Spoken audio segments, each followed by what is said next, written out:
think people will be excited for this. I'm excited, at the very least. Yeah, I mean, I feel like everyone just kind of probably wants to talk about this because it's kind of fresh. Well, when did it come out? Like a couple weeks ago? It came out like right before, I think it was, like 2-3 weeks ago. Mm-hmm. Yeah, it was like right before I went on vacation. So Yeah, I think it was like when I was on vacation and I was like, this is not the most ideal timing, but it is not, but it must be watched. And it came up kind of quick because I was like, oh, okay, I got to watch this. Mm-hmm. Yeah. Because I saw like everyone talking about it. I'm like, okay, yeah, I need to watch this. Yeah, I'm excited. I mean, I guess people will find out when we talk about it, but I just finished it. So I'm still like semi-processing. Yeah. So you can use this time to get some of those thoughts out. I think it's going to take a while. Well, I also had like the past couple days were an interesting marathon of sorts because I finished my TV series watch yesterday, and then today I watched End of Evangelion 3.33. Is it 3.33 or just 3.0? It's 3.0, but like the Blu-ray release was 3.33. So yeah, the third one. I can just fundamentally say the third one, and then I watched Thrice Upon a Time 3.0 plus 1.0 today. So after that, so I watched like all of the most Ava related movies, most heavy Ava movies today. Okay. So you watched 3.0 and the last one today. You watched the two lighthearted ones yesterday, and No, I skipped 1 and 2. I just you skipped 1 and 2 since you had already seen them. Yeah, because I know that 1 is essentially kind of a recap. Like that's the most recappy of them, with like slight differences, but not like too much. And then I know 2 is a bit different, but I like basically remember that one. But 3 I was the most fuzzy on, so I wanted to go back and see how 3 turned out. Okay, that makes sense. And then did you skip? Because I know you were finishing the TV series. Yeah. Did you finish the TV series and go to End of Evangelion, or Yeah. that was Friday? Or no, I watched it. I watched End of Ava this morning. So I woke up heavy because I went to go get brunch with my friends, and I was a bit early, so I woke up and it's like 8 a.m. and I'm watching End of Evangelion, and I'm like, I don't think I should be watching this early, but like it was still fine. But on a Sunday morning, appropriate. Yeah, I was like, it's like wake up, coffee, End of Evangelion. Yeah, that sounds like a good time to me. Yeah, it was actually good. It was like, as much as I'm hamming it up, it was actually like very fun to watch. Okay, we'll get more into it once we officially start the pod. Everyone that's coming on and taking your seats, glad to see you guys. I hope you missed us while we were on vacation. We weren't quitting, so here we are. We're back. I'm glad that I don't think anyone thought we were quitting. No, I don't think so either. They heard the vacation message loud and clear. Yeah. So we're about to get into it. There's definitely going to be spoilers for, I think this is kind of obvious, but there's going to be spoilers for the last film and just all of Evangelion at this point, since we're going to get into it. Next time we should make the title Spoilers of Evangelion, or like Spoilers of the Show. Instead of Goodbye Evangelion, spoil all of Evangelion, Spoilers of Evangelion. Yeah. All right, so let's just get started.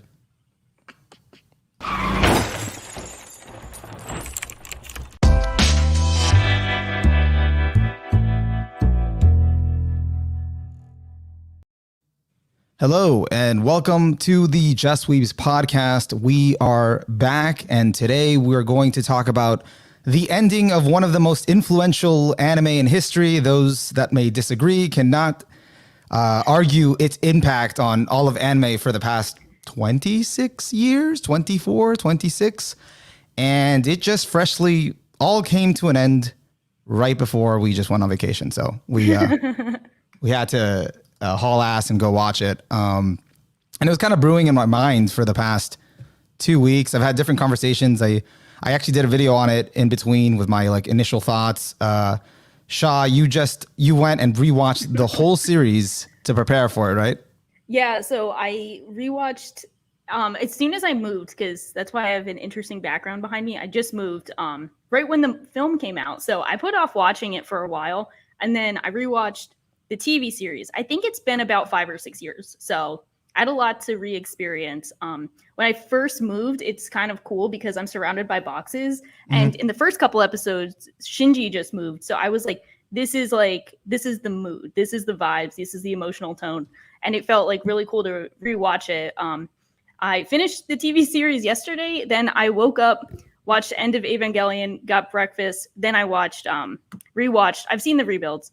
Rewatched 3.0, and then I watched 3.0 plus 1.0 thrice upon a times, and I finished that about like half an hour ago. So this is as fresh as it can get. This is super fresh. Sushi grade fresh. Yeah, we're gonna start with your reaction over mine, but you hadn't, so 6 years, so you didn't see the re-release on Netflix. You didn't watch it when it came out on Netflix, the Ava TV series. No, I didn't rewatch it immediately as it came out on TV. I did try to get my dad to watch it on Netflix. So I rewatched like the first 2 episodes, but he fell asleep during the fight scene. So I was like, you are hopeless. And then I just never ended up picking it up again because I've been trying to bully him into watching it because he's a big sci-fi TV show fan. And it's listed on like so many best sci-fi TV series of all time, even among like live action shows, and it, for good reason.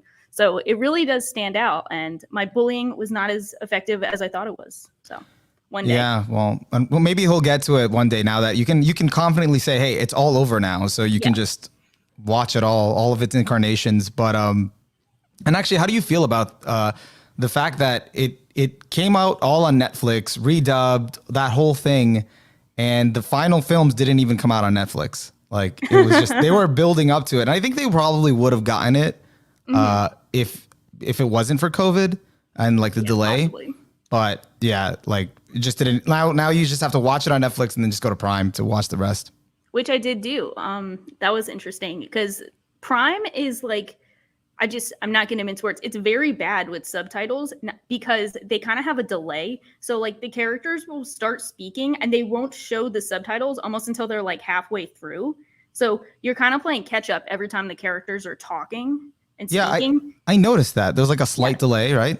Yeah, there's a weird delay. And like, as questionable as the Netflix subtitles can be, at least they show up when the characters start talking. So, the bar is in hell. But I think that was kind of interesting going from one to the other. I don't really have enough opinions on the like original dub, the subtitles. I actually heard a really interesting story from my good friend Tay that a lot of the subtitle changes for 3.0 onward are because of some incident that happened at like Otakon where they use like fan subs that took like a lot of liberties, and apparently Studio Kahara was there and they were really offended. So how they had that whole what is it, that controversy over when Koru says I'm not worthy of your grace instead of I love you.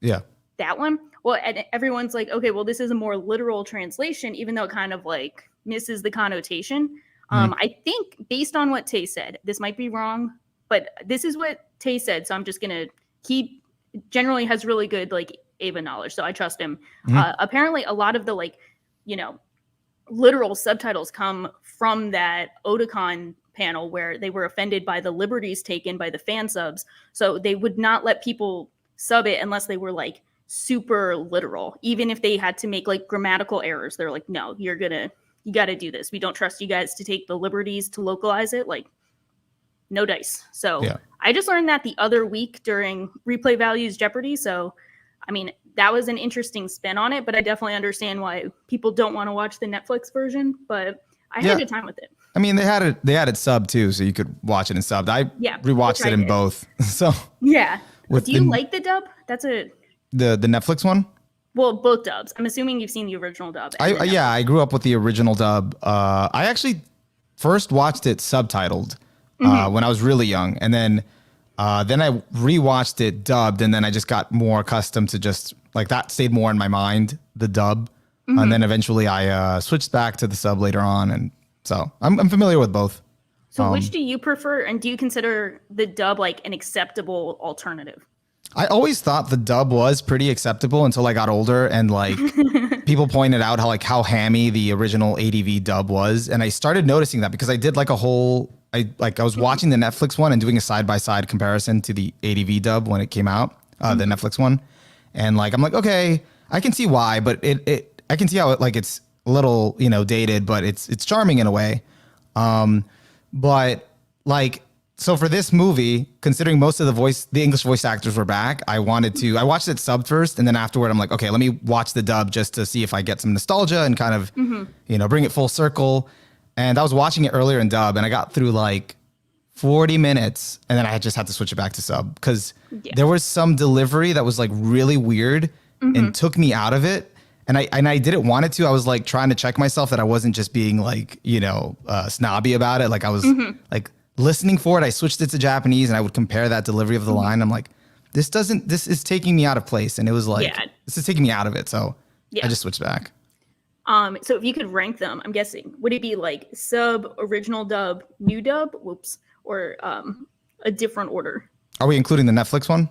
Yeah, I would say so it's like original sub, dub. Original Netflix, sub, ADV, Netflix, and then Netflix. Okay. Yeah. Cool. So that's good to know. Yeah, but now it's like I'd rather just watch it subbed. So yeah. for the optimal experience. The natural transgression of things. What about you? So I've never seen the dub. I don't know if I want to. No, I don't think I want to, but I mean, I'm willing to give it a shot. But I mean, I'm just on my second Ava rewatch. Like, you've already done more rewatches in like a 3-day period than I have the whole time. So I have to like work my way up to it. But I've heard some scenes in the dub and I could go either way. Like I've heard some that seem really good and then some that are like, I can't listen to this. It takes me out, like you said. Like, I think one of the most iconic dubs for me is the end of Ava dub, for ADV, actually Manga Entertainment did the end of Evangelion, but they used the voice actors. So like, I think I first watched End Evangelion, which was the first thing I watched of Ava. I watched that dubbed. Great. No, that's good to remember. So that's why that like stayed in my mind. And I love like all the delivery on that in that one, because like they made it purposely sound like in the English, they made it sound like more edgy and like adults are bad and more like serious for some things that weren't. And I'm like, I don't know. That's always just stayed in my head. And as Class Fac is pointing out in the chat, yes, ADV dub Asuka is great. She's that's iconic. who I was thinking of. Tiffany That's Grant. what I was thinking of for like great performance from the dub. Yeah, so that's why like I got to give it to the dub for that. And then it's fun comparing Spike Spencer's scream to the original Shinji's scream. Yeah, it's so funny because I watched End of Ava this morning. They spend like a good 50% of End of Ava screaming. They're just screaming. Like every character at various points, they're just screaming. And I'm like, damn, they're just like really, I mean, for good reason. But they just spend the whole time screaming. Props to them for recording that. But yeah, it's just like absolute torture for them. It's an angry, gut-wrenching film. And, and now going from the tone of that film to the recent film, I think like let's not spend more time on this. Like we can go back definitely to compare to End of Ava and the TV series, but let's talk about the final film. What do you think overall? So this came out, how long did it come out since 3.0? How long has this? it been? Like 8 years. So it's been 8 years. Okay. I wasn't sure if it was like 10 years or something. No, it was like 2012, 2013, 8 years. Gotcha. Okay. And I watched it with a friend who had not watched. We were kind of catching him up to the rebuild. And we watched 3.0 the same day we watched the last movie. And he finished it and he didn't even want to process it. He just went to the last film. He was just like, if I had to wait 8 years for this film, that would have sucked. Oh, yeah. Because he was so like disappointed with 3.0. Yeah, I kind of felt similarly. I was like, welcome to the club. I was waiting those 8 years. Were you disappointed with 3.0? Yeah, I was. Okay, because I feel like there's like two extremes of like 3.0 is like as good as Ava at its best, or like this is disappointing. So I think, and I'm kind of more interested in like the hardcore Ava fan opinions on it than kind of myself, because I consider myself a fan, but not a hardcore fan. Like, like you rewatch the series like probably 10 times, or at least it sounds like to some capacity. So like value like your opinion on it because I feel like you're more invested. And I could never get a grip because you know how people who watch Ava, not just fans, they'll have like any opinion. Like any opinion exists on this series. Like if you can think of it, someone out there thinks it. Yeah. So I mean, I can never tell. I don't want to be too hard on 3.0 because like at initial viewing, I was disappointed by it.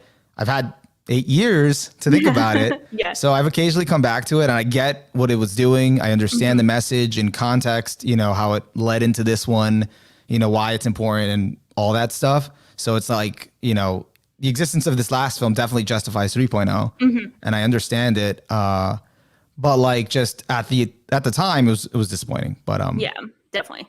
And like overall, like I just don't think I don't think it completely works as a standalone film.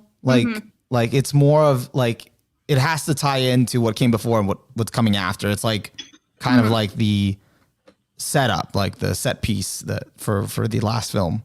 Yeah, definitely. Like it's like the first half of a film without the second half. Yeah, and I think it was very controversial, as ClassFact is pointing out in the chat. Most people found it overwhelming compared to the first two Rebuild films, but it makes sense because it's the most divergent in terms of like this is a different timeline. Things are going to be done differently this time. Yeah. So, but back to the last film. Yeah, I had to do the lead in because it did feel like necessary to get to this one. Yeah, I think this was an interesting film. I've heard everything from this is like my favorite ending of Ava. This is like the perfect conclusion to I saw one person who is a big Ava fan. They gave it a 1. They were super disappointed. They like hated it. Were not a fan, whatever. So I've seen both sides and I was like, okay, I'm going in with kind of tempered expectations because I expect every Ava fan I know to give it a 10 and think it's the best thing ever because that's kind of what they've done. That's why they're Ava fans. I think it is a really good I think it's a excellent conclusion to the franchise and I think it's a good film. So like kind of two different connotations of I think the way it wraps up the entire Evangelion franchise from like the concept, the rebuilds, like the original series, just like the like thought process of it and the meta in the community and just society. I think it's a fantastic send off. And I think it's such a great message to send to everyone and the characters for many reasons that we can get into. But I do think parts of the film, I just didn't really enjoy actually watching as much until like we got to the end part. Like I love the end part.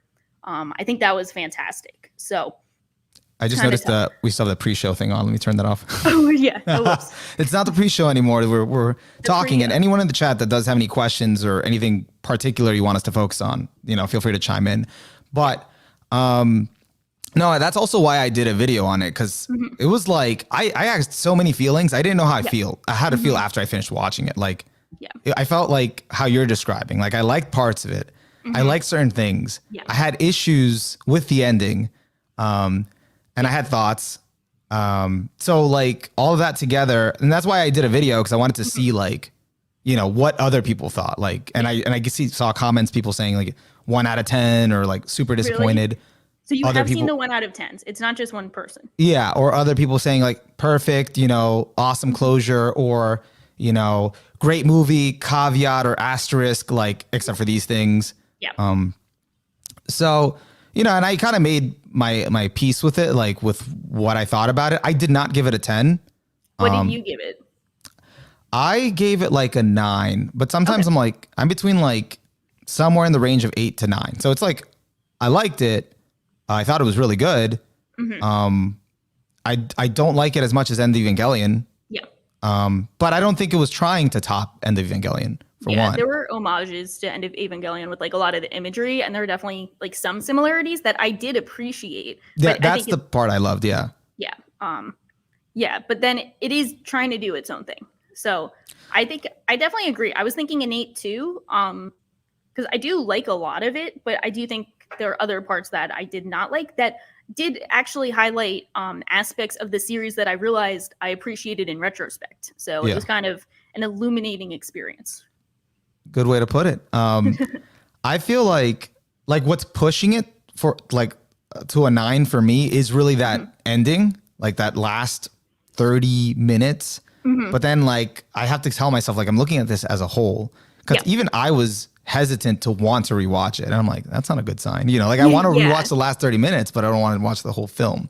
Yeah. And I after rewatching it today, I realized it really is that second act. It's really that like that first act with Rei and the village and the farm and Shinji, like that's all really interesting and really cool and well shot, and like it kind of captures like a live action sort of feel with their movements and stuff, and you know there's interesting stuff there. But like the middle throws so much terminology at you.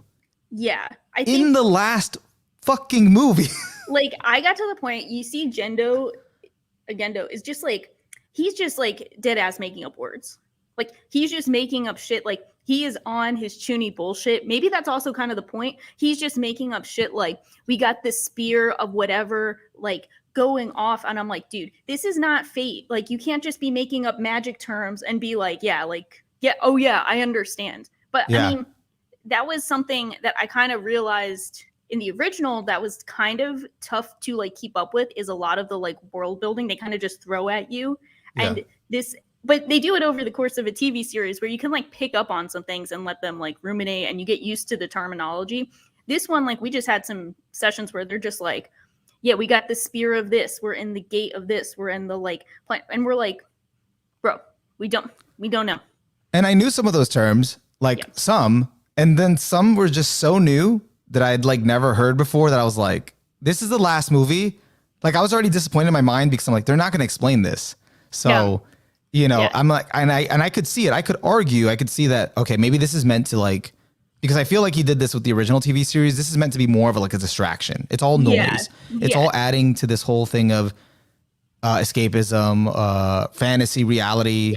You know, maybe it is supposed to be purposely bonkers. So you realize how absurd it is. Yeah. Because it's like suddenly like, oh, Black Lilith. And it's like, no, that's Ava imaginary. And they say imaginary, and it's kind of like they give you a hint where they're like, it's imaginary. I'm like, okay, the escapism part, but then they'll kind of divert you onto other stuff. And I was like, I'm still trying to process the escapism symbolism. Like we're kind of diverting off too much. And I don't know about you, but it's like, oh, the Christian religion theology terms. I was like trying to keep up with it. And I was like, nah, I did not do it. Did not do my Catholic school background justice with keeping up with these terms. I did my best, and even I had to Google Golgotha object. I was like, what is that? It's like Gate of Babylon. I mean, I got the whole like, okay, finally they used the whole name, the full name of the guy that stabbed Jesus with the lance, Gaius Cassius Longinus. They used. I knew. Like, they finally used his full name, each spear. Yeah. Oh my God. Okay. So that makes sense. I knew his name was familiar, but I was like, yeah, I'm just going with it. I'm not stopping to find out what this is. Yeah. No, like I didn't stop. I just kind of kept going, you know, afterward I kind of like looked it up, but like it was a lot. And again, maybe that was the point. But we don't think it's a very good point. I think that's what it kind of comes down to, is we're like, we can respect the point, but in the moment it was not a very like fulfilling point. Like that's what I had to like kind of ask myself as I'm thinking, like kind of gathering my thoughts on the film. It's like, just because like you get what it was trying to do, if it takes you out of it and makes you like, it drags down the movie for you, does that make it good? Even if you get it, you know, like, does that, you know, so that's what I was like asking myself about it. Cause it is a drag getting through that part. I don't even know what it is. Cause it's tough to kind of pinpoint like the middle section. Like it's easier in concept. I guess it would be like when Shinji and Asuka get back on the ship and then they're going to like, I think is that the middle? Yeah. When would you define the middle point? That I was trying to like, I literally on this rewatch, I kept pausing to kind of like really decipher, okay, what are the turning points here? And I think when Rei's head blows up, that's like the end of like that first act. End of Ghibli Town.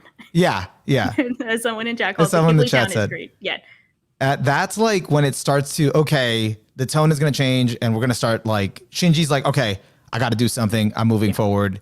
You know, Karu's head exploding brought him to a near catatonic state, but now with Rei's, he didn't break down. He's like, okay, I got to stop my bullshit. Yeah. And then they like knock him out. And it's like, okay, let's do some setup before we get to that final battle. Yeah. And then that third part kind of starts when they unlock Shinji's cell, sort of, Okay. or like right before that. Like, Okay, because I think I'm gonna say I think the single worst part of the film is when Shinji is naturally like, Misato, let me pilot the Eva. Like, let me do it. I'm gonna go face my dad. that was a nice parallel though to I loved episode one. loved that because you knew this was gonna happen. Like you knew he was gonna do it, and you kind of feel like triumphant. You're like, yes, he's going to pilot the Eva every time. Like he's gonna. You also knew he was gonna do it because there was foreshadowing with the pink-haired girl when she took her gun. Yeah, but as soon as I knew her shit where she started bitching about like, oh, but he like killed my town, I was like, you are gonna try and shoot him, and Masato is gonna get shot just like she did in End of Evangelion to try to protect him, to do the thing, and you're just gonna be a dumbass. And to my surprise, it wasn't just her being a dumbass, it was also Toji's younger sister being a dumbass. So we got two dumbasses for the price of one scene. And I found that just like so infuriatingly stupid because I knew it was going to happen, and I respect the reason why they were like trying to prevent it, but I think it was just handled so clichély awful. Like it was so cliche. Like I predicted it as soon as they were going to do that. I knew Misato was going to get shot, but then it's also kind of like as soon as they do the thing where Misato gets shot, it could go one of two ways. They either back down and recognize that Shinji needs to pilot the Eva, or they can refuse and get like gunned down in the process. And I'm not really sure which would be the better alternative, but I don't really like either. So I just kind of hate the whole scenario, even though I respect the parallels. Yeah, it really felt like it couldn't go any other way, and that's kind of like the sad part, because it was like once you saw it, it's like, okay, this is, this had to happen. But then you see Toji's little sister, and it's like, okay, I get it. And then Misato gets shot, and then he just goes on to, But I guess it's driving home that point of 3.0, which is like it was really trying to hammer in like, you can't redo the past. You did do this. You have to face the reality of your actions that you did actually hurt people. Yeah. So. But it's also kind of tough because they're kind of like, what the Toji situation, which is the same conflict essentially, which is like in episode 3 of the original series, Toji he hates Shinji because his piloting caused his sister to get injured, and so he had to punch him, and then he was like, I had to do it because you hurt my sister.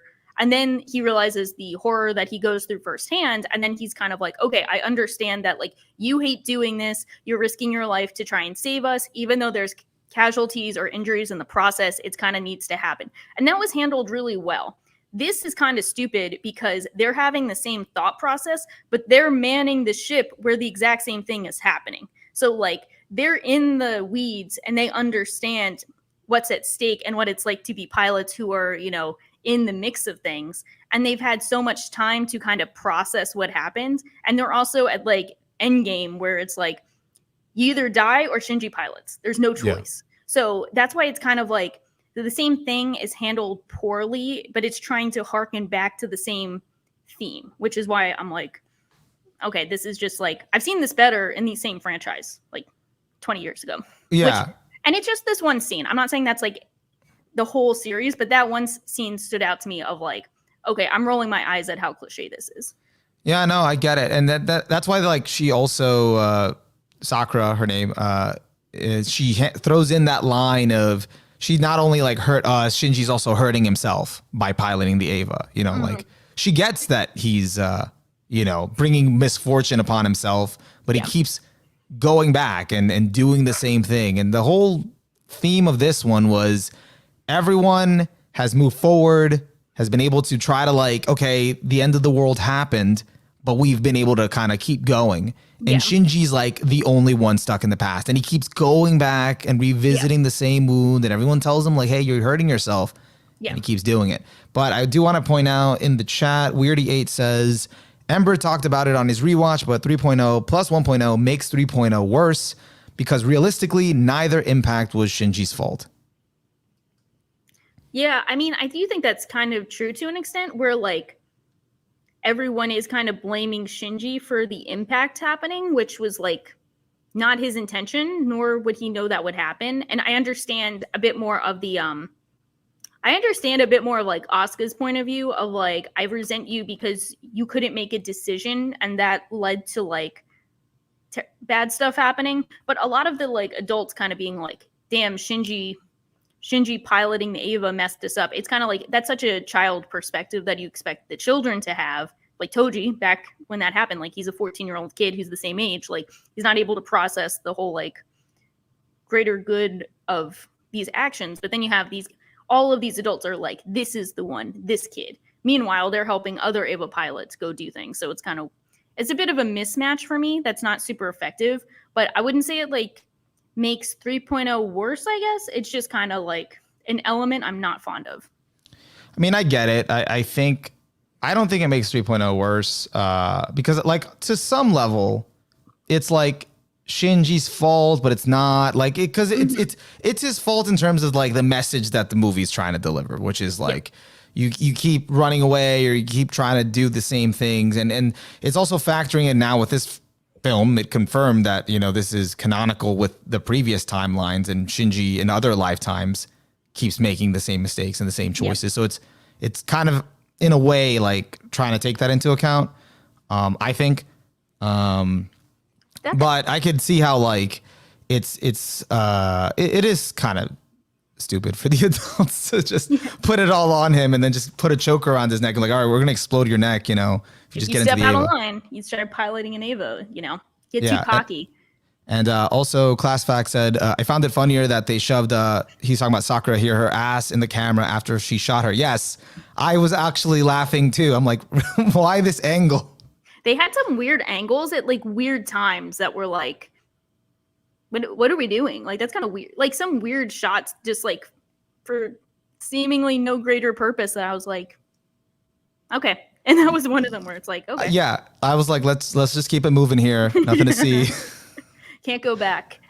Yeah, but go ahead. No, go ahead. Like right before that scene, like before the obligatory, okay, let's try to shoot Shinji from getting into the robot. You know, when he finally wants to get into it. Let's you know, I did like the parallel to End of Eva with Ritsuko now being the one to shoot Gendo, because in End of Ava, you know, he shot her. Yeah. She's like, yeah, you shoot him. Although it didn't really work. Yeah.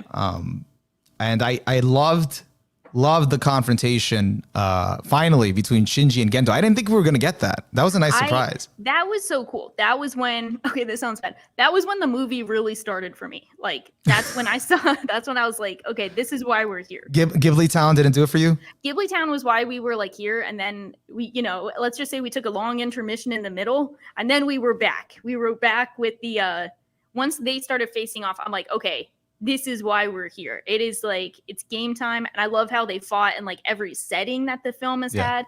And like everything with that, I thought was fantastic. I love that so much. I think it's so cool because since I did get to just like rewatch everything, it's everything in like the original series. You got Shinji imagines like everyone kind of talking to him and they're expressing all of his emotions through the other characters. But this was the first time, maybe not the first time, but I feel like this is the time when, you know, other characters comforted him. Now he's comforting everyone else. And I think that was like a really beautiful way to bring everything full circle.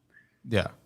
I thought that was like just so like insightful, like such a realization of like, kind of like also probably how Anno, like, you know, I don't know his personal life and I don't want to assume, but like has grown as probably as an individual and he's putting like this thought process of what he's learned into the film. Yeah. With Shinji not having to kind of attach himself to people or anything, but just learning to kind of let go. And just like, that's kind of the process. And even when he like pointed out to Kaoru, which is like, you know, you wanted me to be happy, but it was really for your happiness.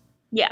And that was kind of like, you know, and there are people like that, you know, they're really helpful and, you know, they want other people to be happy. But at the end of the day, it's not like they're trying to be selfish, but it's really for their happiness. And they need to do that on their own with not relying on other people. So, yeah, it was just so cool to see like just that process because you do kind of realize once he starts facing off against Gendo that like everyone, like Gendo is still kind of stuck in the past. Like he's stuck in everything. Like he's causing all of this because he's unable to let go. And he kind of needs it almost worse than Shinji. Like he's just endgame Shinji without changing. Yeah. And that's what makes it so interesting to see. Like, seeing them kind of finally connect after, you know, after 26 years, you know, 26 years of him trying to connect with his dad, both of them kind of running away from each other, but both of them kind of like realizing that this is the only way to move forward was like so gratifying just as a concept. Like, I think despite all the issues we just talked about, just being able to see that, the like emotional catharsis that comes from that justifies the existence of this film. Like, I think that is the real relationship that really mattered all along, kind of bearing the hatchet with his dad, for Shinji with his dad. Although, like, and that's actually when the religious symbolism kicked in for me, when they kind of grabbed the spears and they were facing each other. And one was the Mark 1 and the Mark 13. I'm like, oh, beginning and the end. Oh, the father's despair, Shinji's hope because he's younger and he's looking at like a new future. And then Gendo's supposed to represent, like kind of like someone that's already like lived it and thinks everything is futile, trying to connect with others, while Shinji needs to like fight against that and say like, well, there is hope. We could probably do better. Yeah. And it literally confirms what we thought all along for years, the implication that Gendo is literally an older Shinji. Yeah. And that's why they had the same colored Evas.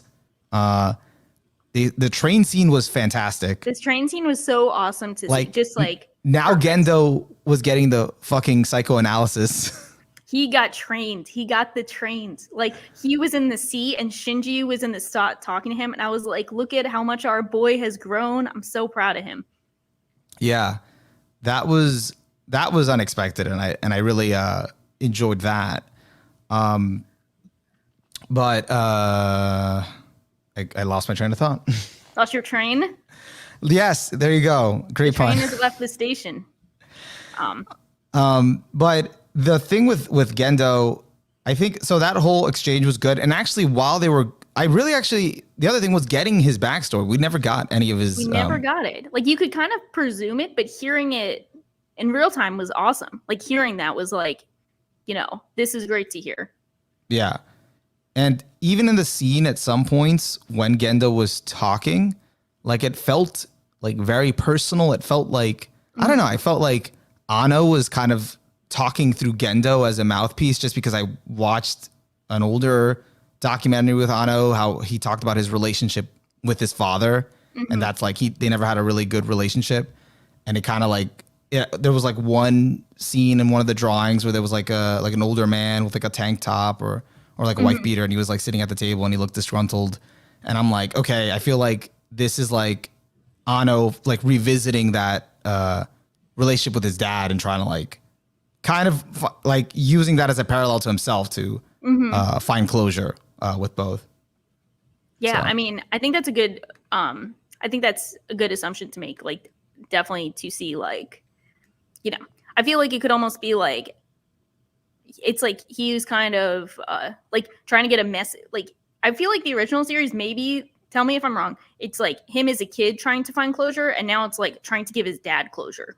Or maybe he just sees himself as the two different roles at different points in his life, because, Yeah. So seeing it from the other side, yeah. Yeah. It's a really cool comment in the chat that Weirdy8 made, that it's funny because purely by ditching the framework of the TV series, suddenly all the action and the rebuilds feel like filler. It's flashy, but these drone Evas don't have anything against the angels. I think that was kind of like, it's a bit off the rails from what we were talking about, but I think that's a good point to make, because we were kind of talking about like the action scenes feeling like they were.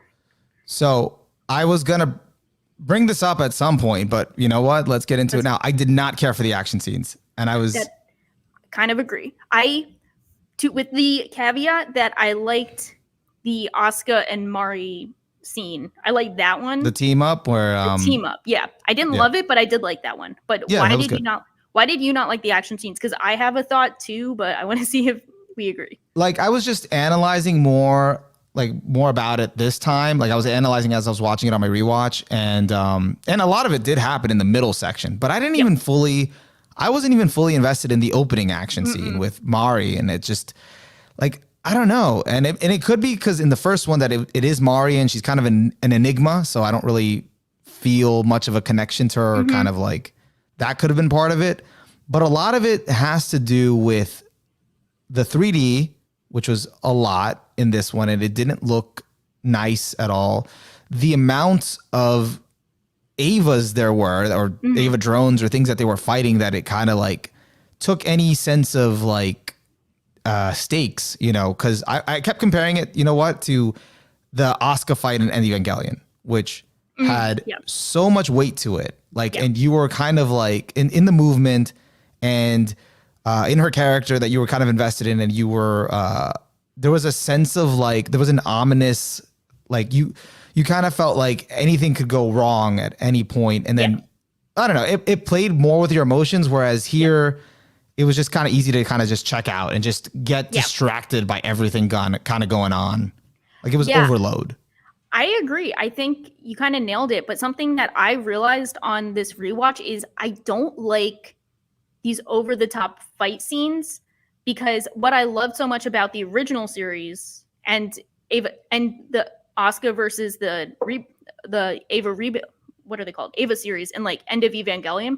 I love how grounded the fights are. Like they're in these giant robots, but they only have like giant guns or a knife. They can't do flips and shit in the air. They can't do like over the top action that you'd see in Gurren Lagann, because like they're very vulnerable. You know, they're attached to an umbilical cord that gives them without that attachment, they get 5 minutes and then they're done. You know, there's so many, there's so many constraints. Even their Avas have constraints on them. Like everything is so grounded and forced to like, you're forced to deal with the angels in a tactical way. You can't just like balls to the wall, like pull a drill out of somewhere and just go to town. Like you can't do that. And I think that 3.0 and the beginning of this film, especially, like you just got people doing like crazy shit. Like there's none of that sense of groundedness. There's no sense of like, there's no sense of that constraint that we see in the original films. It's kind of like the Avas can just kind of do anything as long, and they're just facing like millions of other Avas. So it's like the stakes and the scope of everything is so over the top that you miss that groundedness that we originally got from the series. Yeah, like the Avas felt really floaty. Like they're just floating. Like I'm not even talking about the Asuka and Mari one, they're like literally floating down because they're in like, but like their movements, like it just felt like, I don't know, and they're like destroying tons and tons of Avas at once. And even like the Avas, I guess they were other Avas, or Ava Infinity or whatever they were called. Yeah. Like they had these like skulls, and they just weren't really intimidating. They weren't as They got this from the first movie. That's like the first episode Angel. That's like that thing. That's the icon, and they just threw it on like. Yeah, I mean, there was one scene with an actual like one with like a human skull that was like biting at like, I think Oscar or something, and it just was sort of looked comical, and it didn't look as ominous, as creepy as the mass-produced Avas in End Evangelion. Yeah, those are really creepy. But I think you definitely nailed it more succinctly. That it's like it went all for like all this flashiness, and it was that constraint that kind of made it so appealing. Like I even had a friend that was watching the movie with me commented like, this had a lot of Gurren Lagann vibes. Yeah, and to clarify, I'm not dissing the Gurren Lagann style. I'm a huge Trigger fan. I love Gurren Lagann, Kill la Kill, Promare, one of my favorite films. Like I love the over the topness, but I understand why those films and TV series are doing over the topness, and I appreciate that in a completely different headspace than I appreciate Ava. Like those are very different things, and it's kind of like they were kind of using the Gurren Lagann-ness in a way that doesn't really complement Ava's storytelling or fights. Like, yeah, it was really exciting, but as you said, there's no real sense of danger. Like, I knew that they were gonna, it's the opening part of the film. They got like this weird wall of Eva like enemies. They got Mari doing stuff like, we know nothing bad is gonna happen. Meanwhile, in Oscar versus the Rebuild series, you're on edge the whole time. Like, terrified the whole time that something's gonna go wrong. She's gonna run out of time. Shit's gonna hit the fan. Yeah. And even in the moment where like she has that moment of glory where she's just winning against them, and you're feeling elated like with her, like she's actually doing this. Yeah. And then it just all goes to shit. Like you just feel every single moment in that scene. Yeah. I guess we're here the most kind of like, things going to shit hitting the fan moment was when Asuka turned into like an angel and tried to destroy Unit 13, and then she just got like destroyed. Yeah, I mean, I just watched it, so I definitely need to like this might just be a me thing, not the film. But Yeah. I feel like there was a lot of like over the topness, not over the top, but you know that kind of like surreal aspect that I'm just like not really sure why that happened. Compare Yeah. that to like End of Evangelion, which is like the whole thing is surreal. You got weird shit going on, but you know, once you get in the mindset, you can understand why all of those things are happening. Like I don't know why Asuka got absorbed into the Ava as an angel, and like I don't know what that was. Yeah. Like I can guess with the like, you know, reality, like, you know, Yeah. fantasy stuff. Like I can guess with that, but like I don't actually know why in the moment she just got absorbed and like I don't know. Oh, I still have no idea. Okay, so So okay.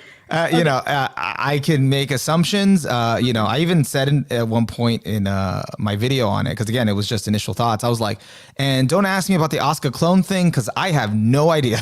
Because that also I didn't get either. Because like I get the Ray clone thing. That makes Yeah. perfect sense. That's like well established. I got it. I even got why Ray exploded after not being at Nerve for an extended period of time. Yeah. Like I'm good. I get it. I don't get why Asuka was a clone unless we're kind of going to that like repeated timeline thing. She mentioned something about how they're kind of like forced to have certain emotions, like they're constrained to only experience certain emotions, which I thought was a very interesting line to mention, but I wish they kind of expanded on that more because Yeah. I could understand that in a meta sense of like because Ava is kind of stuck as it is and people are constantly experiencing it, the meta character of Asuka is stuck as a 14-year-old girl despite being a 26-year-old, well, 27-year-old character in the rebuilds. Like she's stuck in that emotional vacuum and that physical vacuum. And she mentions at some point, like, you know, nothing changes about me. I'm still the same. Like everyone else is growing up. And I thought that was an interesting metaphor, but I kind of wish they kind of like did more with that. Yeah. I mean, like I felt like they just didn't expand enough on it and just threw the clone thing at you. Mm-hmm. Especially like they hinted at it at some points during the movie, but they really threw it at you in the last 30 minutes or so. Yeah. And it was just like, they showed her growing up, did not match up with, what you thought was her original backstory in the original. It's like, okay. And then the movie's ending. So it's like, you're not going to get an answer to this. Yeah. It's the end. It's the end. So it's like, what was the purpose of this? Like, is this really just to get, fans to have something to obsess over for the next 20 years? Kind of getting all the clues, more merch, more, because Anno has expressed, I think, interest in not revisiting, like not giving another ending, like this is the ending, but exploring that 14-year time gap. Oh, really? Yeah, like possibly. Like if he does revisit Evangelion, he's interested in doing something with the 14, like what happened in the 14 years. Okay, that's interesting. But in terms of the movie, it was just like, I have no answers. The 14 years as in, like the 14 years between 2 and 3? Yeah. Okay, because that's kind of fun. That's kind of interesting because, like, I don't care about that. I don't find that to be an interesting, like, tidbit to dive into. Like, we kind of know what happens in the, in the high-level overview. I'd much rather have more, like, psychological deep dives of the characters. I don't need to know, though. Like, that period I'm kind of good. Yeah, no, I don't think there should be more Evangelion. Yeah, no. I'm good, too. I think we've gotten a lot. Weirdy says in the comments, someone made a thread on how Asuka being a clone is supposed to be a meta commentary on how modern tsunderes being Asuka clone are like it's being Asuka clones, which I hope isn't the case because that would legit be pretentious. Yeah, I'd much rather believe that it's like a meta commentary on just like Asuka the character as she exists, like a character who was created back in 1995, who is still being, explored in 2021. I'd much rather it be like, I'm stuck as this 14-year-old girl in this meta series. I'm not able to move on because we didn't get the ending until now. But now I'm able to move on. I'm able to exist outside of the confines of this story. I mean, that would be awesome. That's actually a better spin to it, but it's supposed to also be a different Asuka. So that's the part that confuses me because it's Shikinami and it's not the same as Soryu. Oh, that's right. She has a different last name. And like I even heard in the production of the last film, I was reading that Anno instructed the voice actress for Asuka to play them differently. Yeah, to play I could Soryu hear that. different for Shikinami. I could hear that. She didn't have that same kind of whiny, like in your face aggressive tone. And I wasn't sure how much of that was intentional versus the actress is, 20 years older now and she can't sound like a 14-year-old screechy girl, which is a totally normal thing that happens. I heard something similar happened with the recent Card Captor Soccer series they did in 2018, where like one voice actress just did not sound the same that she did in 1998, which makes sense. Yeah. So I wasn't sure, but I could definitely see that. I'm still not completely sure what the commentary is on like she's Asuka but not Asuka. Maybe it's just the whole like we're reiterating timelines, we're doing this over again, where everything is different but kind of the same. I don't know. Maybe. Yeah, I mean, I think by the end, like all of their memories from the different timelines converged. But in terms of what it was in that timeline, like even Gendo had a comment about like this is what the Shikinami type was made for. So it's like they were manufactured to be able to, be sacrifices for the Ava and this additional impact. And don't get me started on how additional impact is just a whole other term thrown what does that in. mean? Like it's like the semi-impact and then additional impact. We got the like not fully committing impact, but like almost, I don't know. It was interesting. Yeah, it was a lot. But in terms of that, so that's the part of the film that kind of like, I don't know if it like holds it back. Kind of trying to wrap your head around all these things. But at the end, it's not really important to understand the full message of the film. Like it sort of is, sort of isn't. But like getting into the those last 30 minutes or those last 20 minutes where we started to get closure and started to get sort of character arcs finally getting like a proper ending or wrapping up. What did you think? Which one kind of stuck in your head? There were a few that I just like absolutely adored. The like Gendo one, of course, that was just like so awesome and well needed. I feel like out of everyone who needed closure, he probably needed it the most. If anyone needed to move on, it was him. There's something just really powerful about seeing Asuka on the end of Evangelion shore with Shinji sitting next to her, not strangling her, and saying, I'm glad to see you. Like, I'm happy to see you. I think it was, I'm happy to see you. Not like, I'm glad I met you, but I'm happy to be with you or happy to see you. I'm happy to see you again. That's what he said. Something like that, I think. That was just ridiculously powerful because these are just like, iconic scenes that we've experienced for 20 years. Like it's a completely different way of looking at that. It's like night and day, like end of Evangelion, that last scene that's been so iconic. Now that like this retelling of like, we're not strangling each other. You're not calling me disgusting. It's like, I'm happy I got to know you. Like very powerful. And even the other thing that was like telling about that scene was just that kind of like people have said that the end of Evangelion does have a hopeful tone. It's bittersweet, but it does have a sliver of hope at the end. It's not all just doom and gloom and kind of whatever. It's the same message as the original TV ending, which is Shinji rejects instrumentality and decides to live in the present and live in reality no matter what pain that brings.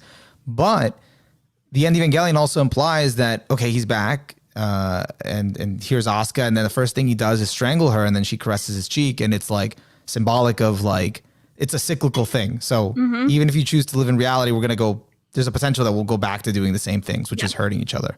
But the effort to try and find happiness is worth it. And that's what makes it hopeful. Even at the time, it doesn't seem that hopeful. So to kind of like, it's kind of nice to see that as like, no, this is like hopeful. Yeah. Like here, it's like, we're breaking the cycle. Like we're, kind of just stop doing the same things and if that involves letting go of people and, maybe, what we did together at the time, like, we had our fights, but it was a good experience and, go be happy. It doesn't mean we have to be together or whatever.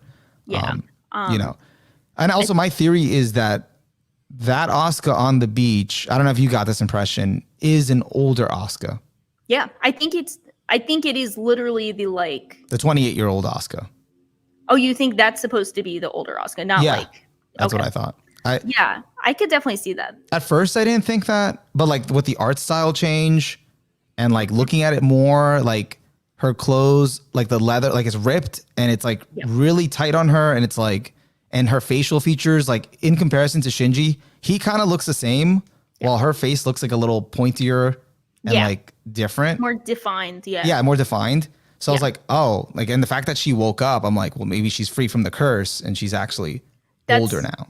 That's what I was thinking, is that it was like kind of I don't know how I feel about the like two different Asukas. So I like thinking of it as like the culmination of Asuka as a character.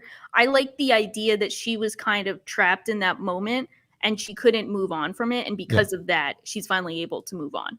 I think that's what it's supposed to mean, because even someone pointed out, I don't remember where I read this, that in that, like, the first thing she says when she wakes up is Baka Shinji, and it's in the tone that like how she would talk in the original TV series. So it's like supposed to. Because she doesn't call him a baka in the film. She just calls him like something else. But she doesn't call him an idiot. She calls him like a weakling. Yeah, but it's like and it's a different word. So that's how you know it's a different Asuka, because they're not saying like Anta Baka. Yeah. I wanted one more Anta Baka for the road. Yeah. I did want that, and we didn't get that. You got some of it at the end, a little bit. We got a Baka, but I needed an Anta Baka for the road. And so her saying that, I guess, was supposed to imply, okay, she's back. You know, she either has her memories, or like you said, she was stuck. And now she's finally able to move forward. And for her to be able to kind of move forward, Shinji has to kind of let her go. Be like, hey, I had a crush on you, but now go be happy with Kensuke. Yeah, that's an interesting ship. I have to ask you about the ships when relationships, not the ships. But I'm leaving it for the end, because that's the stuff I had issues with. Interesting. Initially, I'm all right with it now, but like I was just like, I don't know about this. That'll lead to my big question.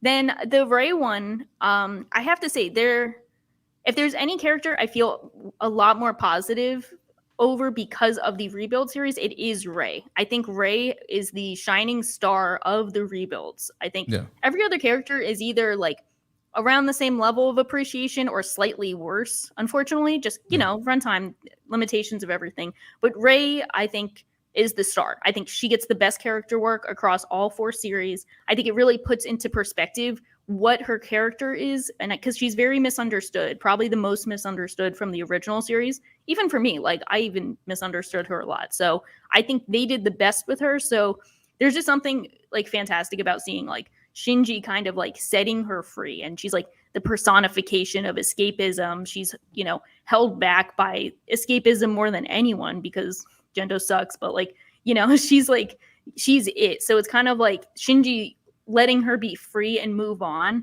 is like such a probably the most cathartic moment. And it's like they have them standing there, and they have the like old series showing the background, and then she does the title drop of Neon Genesis, and you're like, in English, in fucking English, in English. So now we've all grown up. I freaked out, when they said it in English. I was just like, yes. Is that how they know? It's like, we're talking to you, English fans. This is like, because the original is, Shinseki Evangelion. So I was like, wait, they said it in English. They know about us. But and they did do that in Gridman too, even though that was Trigger. But Neon Genesis Children, if you remember that. But but can you elaborate that on the Rey thing a bit more? You think she's the embodiment of escapism? Is it because she's a doll and she takes orders? I think I kind of came to that. I think I came to that conclusion this time because I didn't have that before. Now I'm of the belief that the Rey clones are kind of the embodiment of escapism, because she's always the one that gets like absorbed into the Eva that perpetuates the system. Like Gendo can't go forward with his plan to see Yui without Rey. She's made from Yui. So she is like the fantasy. She is the fantasy. She has the makeup of the fantasy. And even sorry for cutting you off. No, go ahead. And even when he when he words it in this last film, like he was trying to rebuild Yui. His wording was rebuild Yui. Exactly. Like he wants to rebuild, rebuilds. So he wants to rebuild Yui, and I think that's the way she's used. And it's kind of like she's this empty shell of a person who needs her own experiences to become an individual, but she keeps getting like rebuilt over and over again to exist as a fantasy for someone to project. She takes orders, like she takes their orders on what to become, what to do, and that's how she kind of forms her identity. But it's all in the existence for someone else. And then I think it's kind of like Shinji setting her free, letting her be her own person is like, it's final. It's like kind of the most rewarding.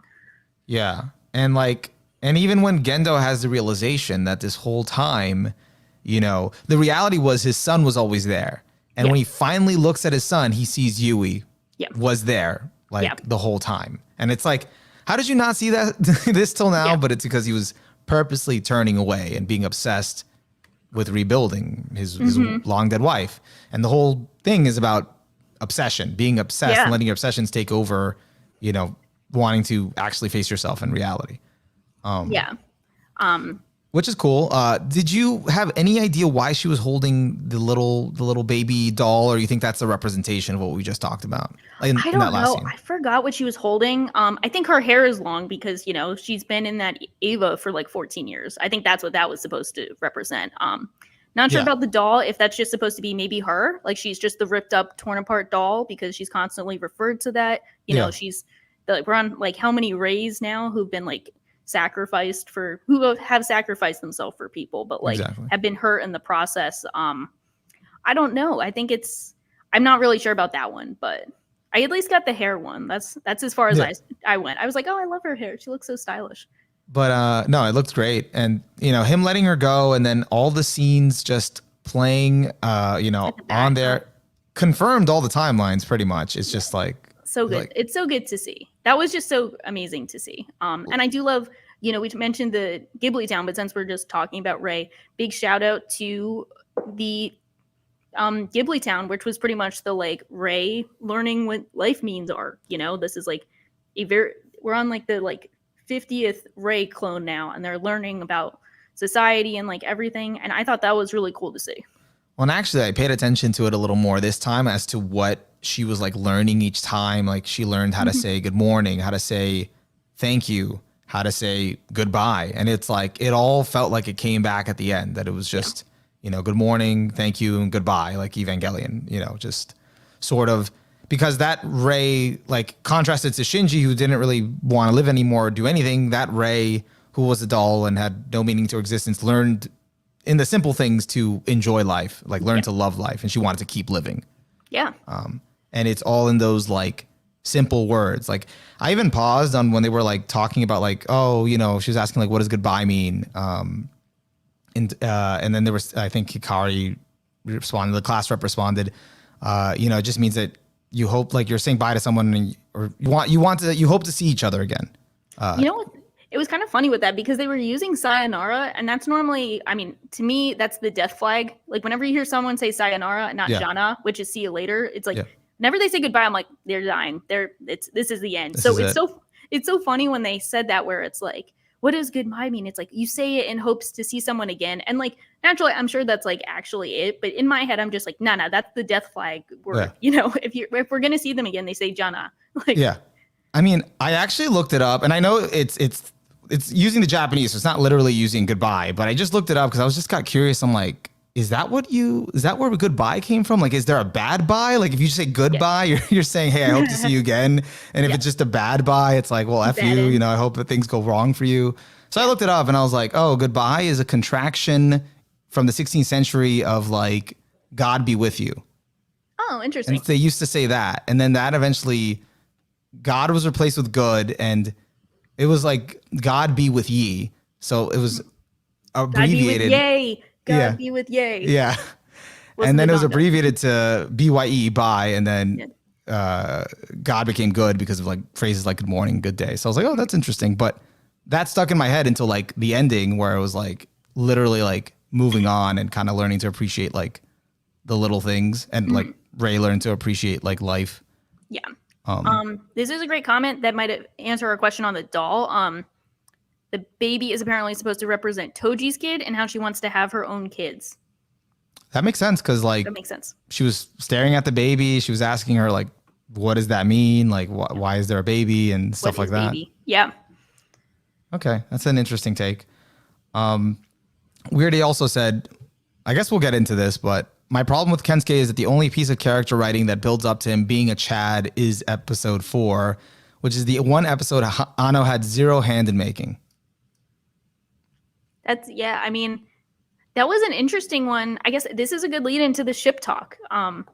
Do we want to go here yet? Actually, before we go here, two last things. So I did have a feeling, especially with the Neon Genesis part and towards the end, that like like that scene, I started to feel like this is the ending. Like Anno really wanted to write all along, and he finally got to it. Only So got it.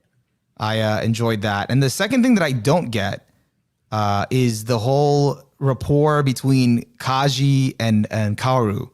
That was Like, interesting. Like I'm like, what is this about? When did they meet? They've been working behind the scenes. Is this them in the afterlife? Like, what's, you know? That's an interesting one that I still haven't been able to piece together. I think that was just an interesting, like, okay, I guess they know each other, the two Chads, the Guess most they're Chadly bros. guys, the two Chadliest guys on the show. I have a big question. I wasn't sure if we were going to save this for ship talk or not. Let's get into it. Okay, what is Mari? Who is she supposed to be?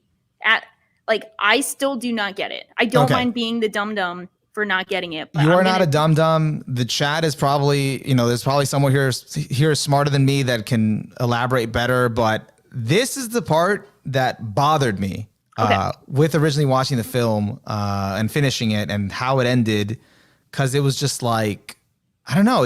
I don't hate her. I don't have a big issue with her. It's just like, we don't know much about her. And I don't feel like it was, I understand there was a few pictures. We got a few scenes. So my question is okay, I came up with two possible solutions that I don't think either are right, nor I hope they're not right. First off is they keep showing the picture and it's like she knew Gendo and Yui back with research days. Like that picture is like supposed to be her. They keep alluding to that as if she was alive back then. Yeah, she's old. That's my... Yeah, so it's like, so she's not 14 like the rest of them. She's not 27 stuck in a 14-year-old body. And then she's like 50 stuck in. Yeah.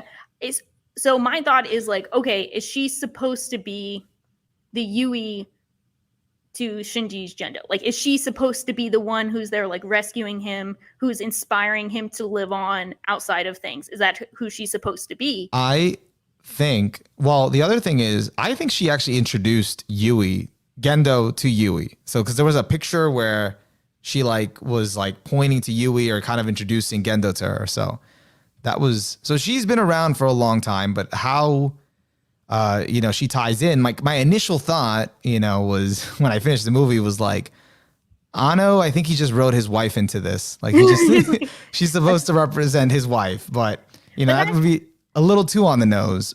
But yeah, I could see if if she's just supposed to be like, maybe like Endgame, like she's inspiring him out of this. She's the one who delivered the spear. She's the one who comes to save him. And he mentions like, Mari will come to save me. Is that like, she's pulling him out of his escapism trap to go outside, literally go outside and go do things? Is that supposed to be kind of like what she represents? And that's how she's kind of like fighting within? Is that what she's supposed to do? I'm not sure, because she's supposed to represent. So what I looked up, like based on the interviews and all that stuff, and what I pieced together is that she's like the one, she was like, Anno, he didn't know much about her, like in production at all. Like they only brought her in because like a producer requested to just have her as a character. Just get a new one, like just make a new one kind of thing. Yeah, like I think for the, commercial stuff and a waifu and all that stuff. Not too sure of the reasons, but I think it was commercial reasons. Yeah. And Anno just kind of stayed in the dark about her the whole time. He let someone else kind of handle her development.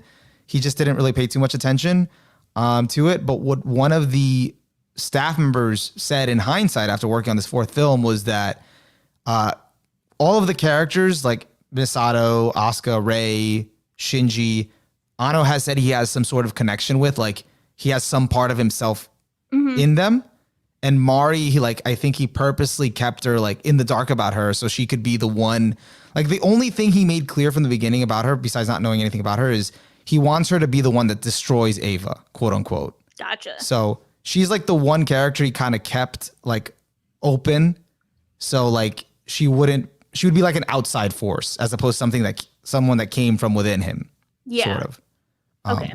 And I know someone has pointed out to me, I think it was Weirdy in one of my comments, that Evangelion is produced by not just Anno, it's a whole staff, so it can't just be all him. But that's kind of what I heard, and it would make sense that he didn't know what to do with her until like 3.0, and maybe he just decided, hey, make her be the one that destroys all of this, or kind of is that outside force. But I don't necessarily think that she like brought Shinji out of it. Mm-hmm. Because the whole time her wording in the film, which was great, was like, wherever you are, like, you know, I'll come for you. So my interpretation of that is more of whatever you decide to do in your life, wherever you decide to go, like I'll meet you there halfway. Like I'll meet you there wherever you are. So it's not necessarily like a promise to like, and I could be wrong, to like save you, but it was more like, okay, Shinji decided to let go of everyone. Shinji decided to kind of like now be, you know, at the risk of just being on his own from now on. But moving forward, now wherever he is in life, you know, Mari's going to come meet him there where he is, which is healthier than him relying on someone to kind of hold him up or push him, a la End of Evangelion with Masato literally dragging him. Yeah. You know, this is a different Shinji that, okay, I might be alone now, but, you know, I'm kind of just moving forward. And then she kind of met him where he is.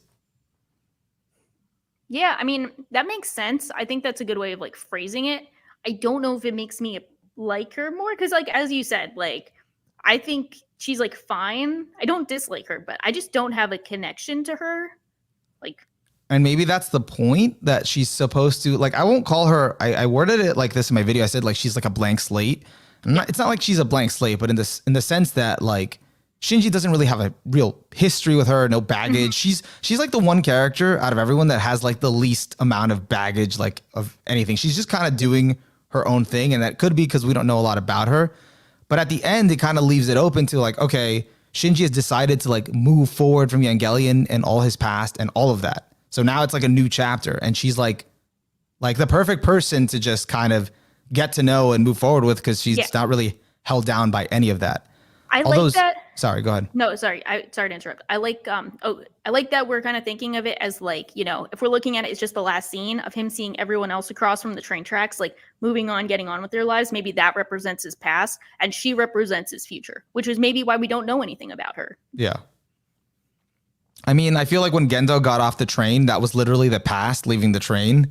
And so, and then Shinji being able to move forward. But yeah, no, I feel like that's why, like, we don't know anything about her. We don't even know their relationship in the final scene. Like they're kind of flirting with each other.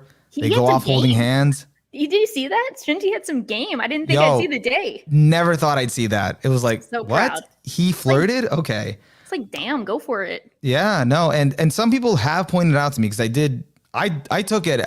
It was my interpretation was that they were together.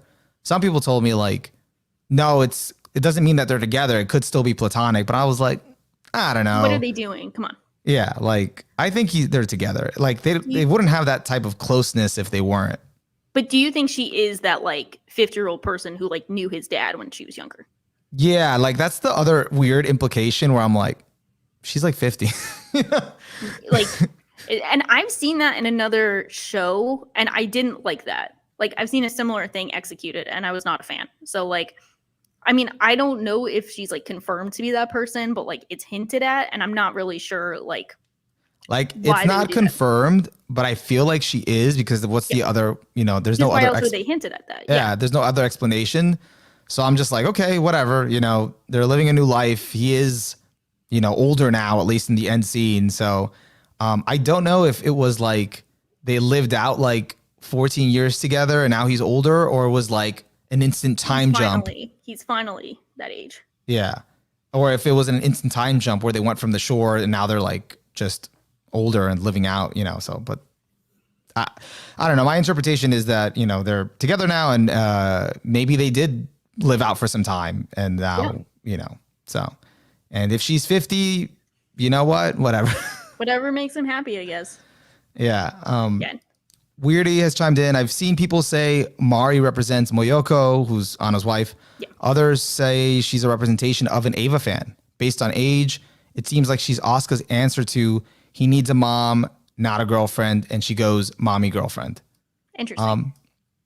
That line did stick out to me about Asuka saying that, you know, he doesn't need a lover, he needs a mom. Very true. But I think... And she actually was like sort of like a mother figure, especially in that like fourth movie. I wouldn't say mother figure, but she was looking out for people. Yeah. And like cheering them on and all that stuff. She wasn't like really, again, held down by her own problems as much as everyone else was. So she could fill in that role, but hopefully by the end, Shinji really doesn't need that anymore since he kind of moved on. So Mm-hmm. I do think like, even though I wouldn't say she's like a direct representation of Anno's wife, but I think she's more of a direct representation of Anno's current state of mind, like who he is now as opposed to who he was back then. Because Yeah. he wasn't married when he finished End of Evangelion and all of that. He got married in like 2002, which was like it was actually around the time he started working on the rebuild. Oh, interesting. So I feel like it's undeniable that some part of like Anno's new mindset went into that. And As I it even should. looked up like a forward that he wrote, or an afterword that he wrote for her manga, where he was very impressed about, like, he said something about like her manga, like when it ends, it like energizes you. It doesn't make you want to retreat back into escapism or want to go to the next manga. I'm paraphrasing, but you know, it makes you want to go back into the real world. Makes you want to engage with reality. And that was something I wasn't able to accomplish with Ava. His wording on that one. Yeah. So I think it's some part of that. He wanted at the end of these films to make you want to go back outside. Yeah. As someone said succinctly, touch grass. Yeah. Touch the beach, touch some sand. Yeah. Yeah. I'm not sure. I might do some reading up on it, but I do think it's maybe it's kind of like a build your own adventure with this character. But I think, I think we're going to be kind of left to our own devices with her, because I just don't think we were really given enough over these four movies to kind of have like as strong of an impression on her character as we do everyone else. And I think I think that's kind of just the nature of things. I'm not sure how she was meant to connect with us, but I don't know if she did for me per se. I don't think she was. I think it was more of a, Evangelion endings aren't really like what you want. That sounds more negative than it's supposed to be, but it's not really what you want or expect. It's just what makes sense for the characters and kind of what they need, or whatever, more or less. Because like I had to like really think about that ending. Like, oh, well, this makes sense for Shinji, and like to kind of keep being in the same cycle would end him back up on the beach with Asuka and strangling her or something like that. He had to kind of like break away in a way and kind of handle himself. Yeah. Let me know if you disagree. No, I agree. I think it's just kind of tough. I wish I had a stronger opinion. I wish I had stronger feelings on her, but The one ship I heard is more up for debate apparently is Asuka and Kensuke. I feel like, oh no, go finish. Sorry. I thought like that was the implication by the end, like that they were sort of going to be together or something. But then someone pointed out to me like, oh, no, like that's more meant to be like a father figure. Like he's more of she never had like a parent, and he fulfilled that father figure role for her that she needed. I think that's definitely up to interpretation, but I think it's also kind of like very much hinted that that's going to be a relationship, just given it the fact that she calls him Ken. That's the nicest thing I've heard her call anyone throughout the series. And when Shinji was saying goodbye to her, it was something like, give my best to Kensuke. Like, he wouldn't say that to her building that relationship with him if there wasn't a greater implication for that. And that's and she's living with him. Like, I think that, I think that kind of speaks to like, her just being more mature at that point. Yeah. I mean, that's, and she is older, even though she's in the body of a 14-year-old, she's a 28-year-old. And she even, like when she confronts Shinji and says, hey, I had a crush on you, but I became an adult first than you. I've moved forward. Yeah. So I think they're together. I'm like, that's nice. I was, being honest, I was initially salty with the ending because I thought we were going to get like Asuka and Shinji finally like having maybe possibly a healthy relationship or something instead of kind of letting go of each other. I wanted a little more there, but I'm not like upset with it. Like I get it. It makes sense. It's probably also saying like they needed two completely different things, and no amount of whatever was ever going to make it work between them. If in Asuka's words, he needed more of a mother and she needed someone that could, validate her, which Shinji was totally not available to do that. So yeah, it's like kind of, I think, kid me would definitely want that ship to sail despite all the toxic elements. But I think in reality, as you said, it's probably better that they just kind of like recognize they had this really weird but crucial dynamic that shaped both of their lives and then kind of move on from it. Maybe that is the like growing up process, letting go of the idealized, like, we can make it work even though, like, you beat the shit out of me, I choke you, we do weird stuff happens in between, like maybe we have to force feeds him. Force feeds him, like, yeah. So like maybe their ship had kind of sailed where it's like, I don't know if you can come back from that and achieve healthiness. Yeah. But yeah, that one I was like, I mean, okay, but like kind of a head tilt, but like, oh, okay, I can see it. Why not? Yeah, like I feel like watching this film, especially on the like initial rewatch. The initial rewatch was kid me. Like, that's the one that watched End of Evangelion and had my expectations and things from then, and like, and then the second, like the rewatch or me having time to think about it, was like, okay, this is more of my adult self that, I understand it, and that's kind of life. And it makes sense. What do you think of the Rei and Kaoru implication? So I was talking about this with someone, and it was like something I never expected. It was just like out of left field. Like it was left field, and at the same time, like more of like, haha, the Adam and Lilith would get together, and it's like, well, you did think in the original TV series, and it's funny that they actually put them together. Yeah, we know what their kids will look like. We know exactly how their kids will turn out. Like 100%, we don't have to guess. I mean, Kaoru like looks suave as hell in that last scene.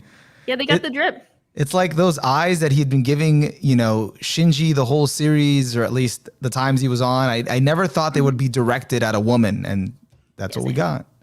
Yeah, I think like Kaoru, I like get, but I also kind of like, he's still an enigma to me. I think that's like part of him in general, but it is interesting just trying to like wrap your head around it. Like, does he exist just for Shinji? Does he exist? Like, in what ways does he exist for everyone? I think that's something I'm still like thinking about, but maybe it's kind of like he was the escapism for Shinji, Rei was the escapism for Gendo. Maybe now they're both set free and they can find their own happiness instead of trying to provide it for others. So now they're on their own. They're real people looking great, slaying life. So fingers crossed. Yeah, there's not a lot there, but I think, it definitely, they deserve each other, now that they can kind of like not have to live for other people.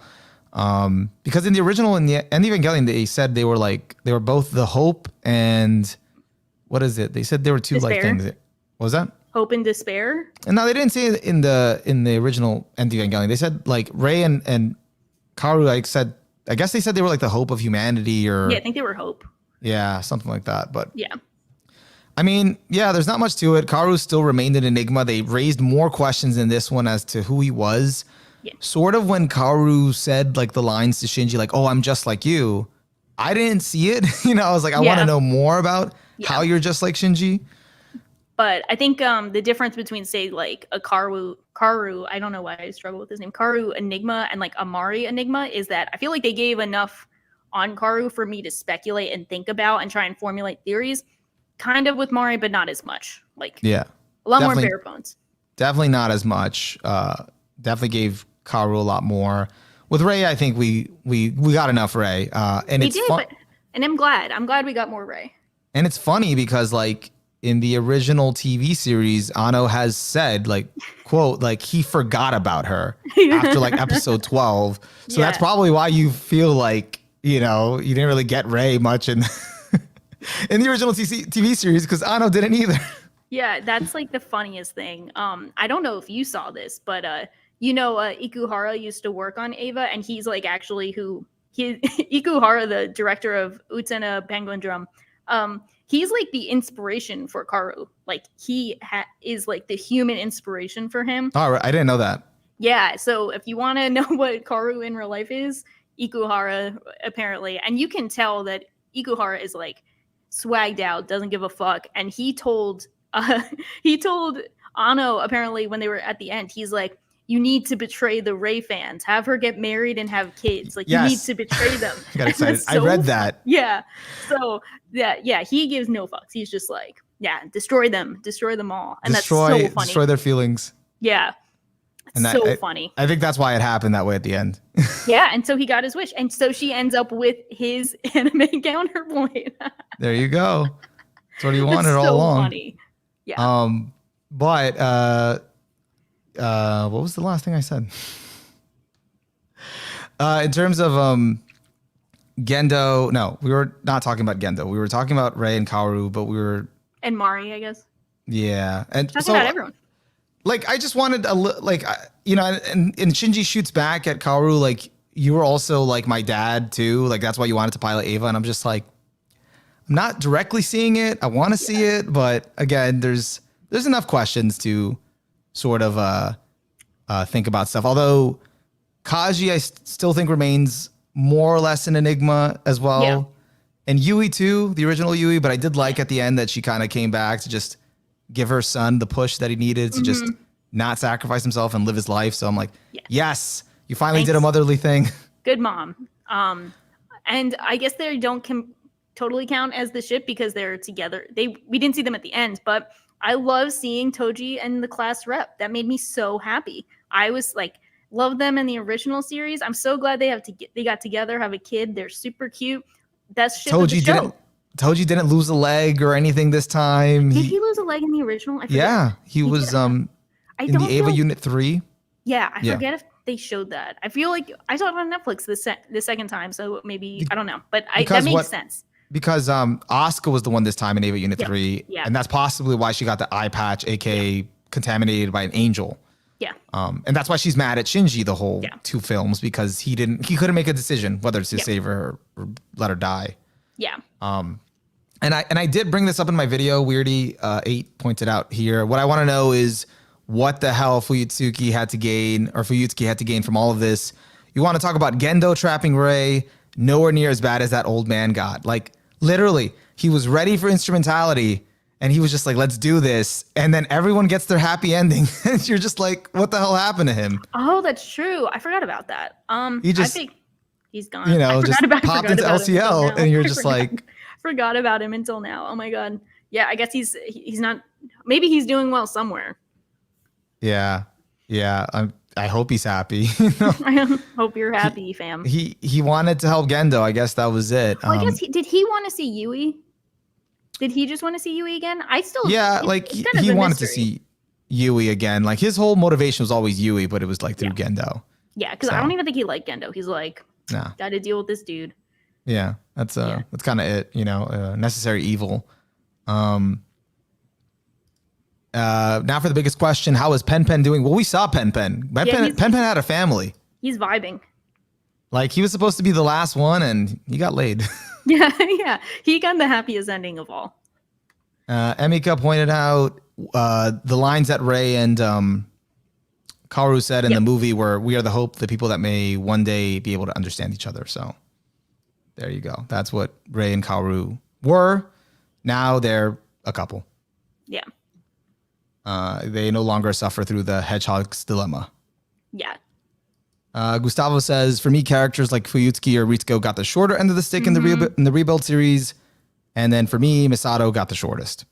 Yeah, I guess we didn't mention Misato yet, but that was an interesting reveal in the last film that she and Kaji had a kid and that she like abandoned her kid essentially in the same way that Gendo did because they felt like neither of them would be able to be parents.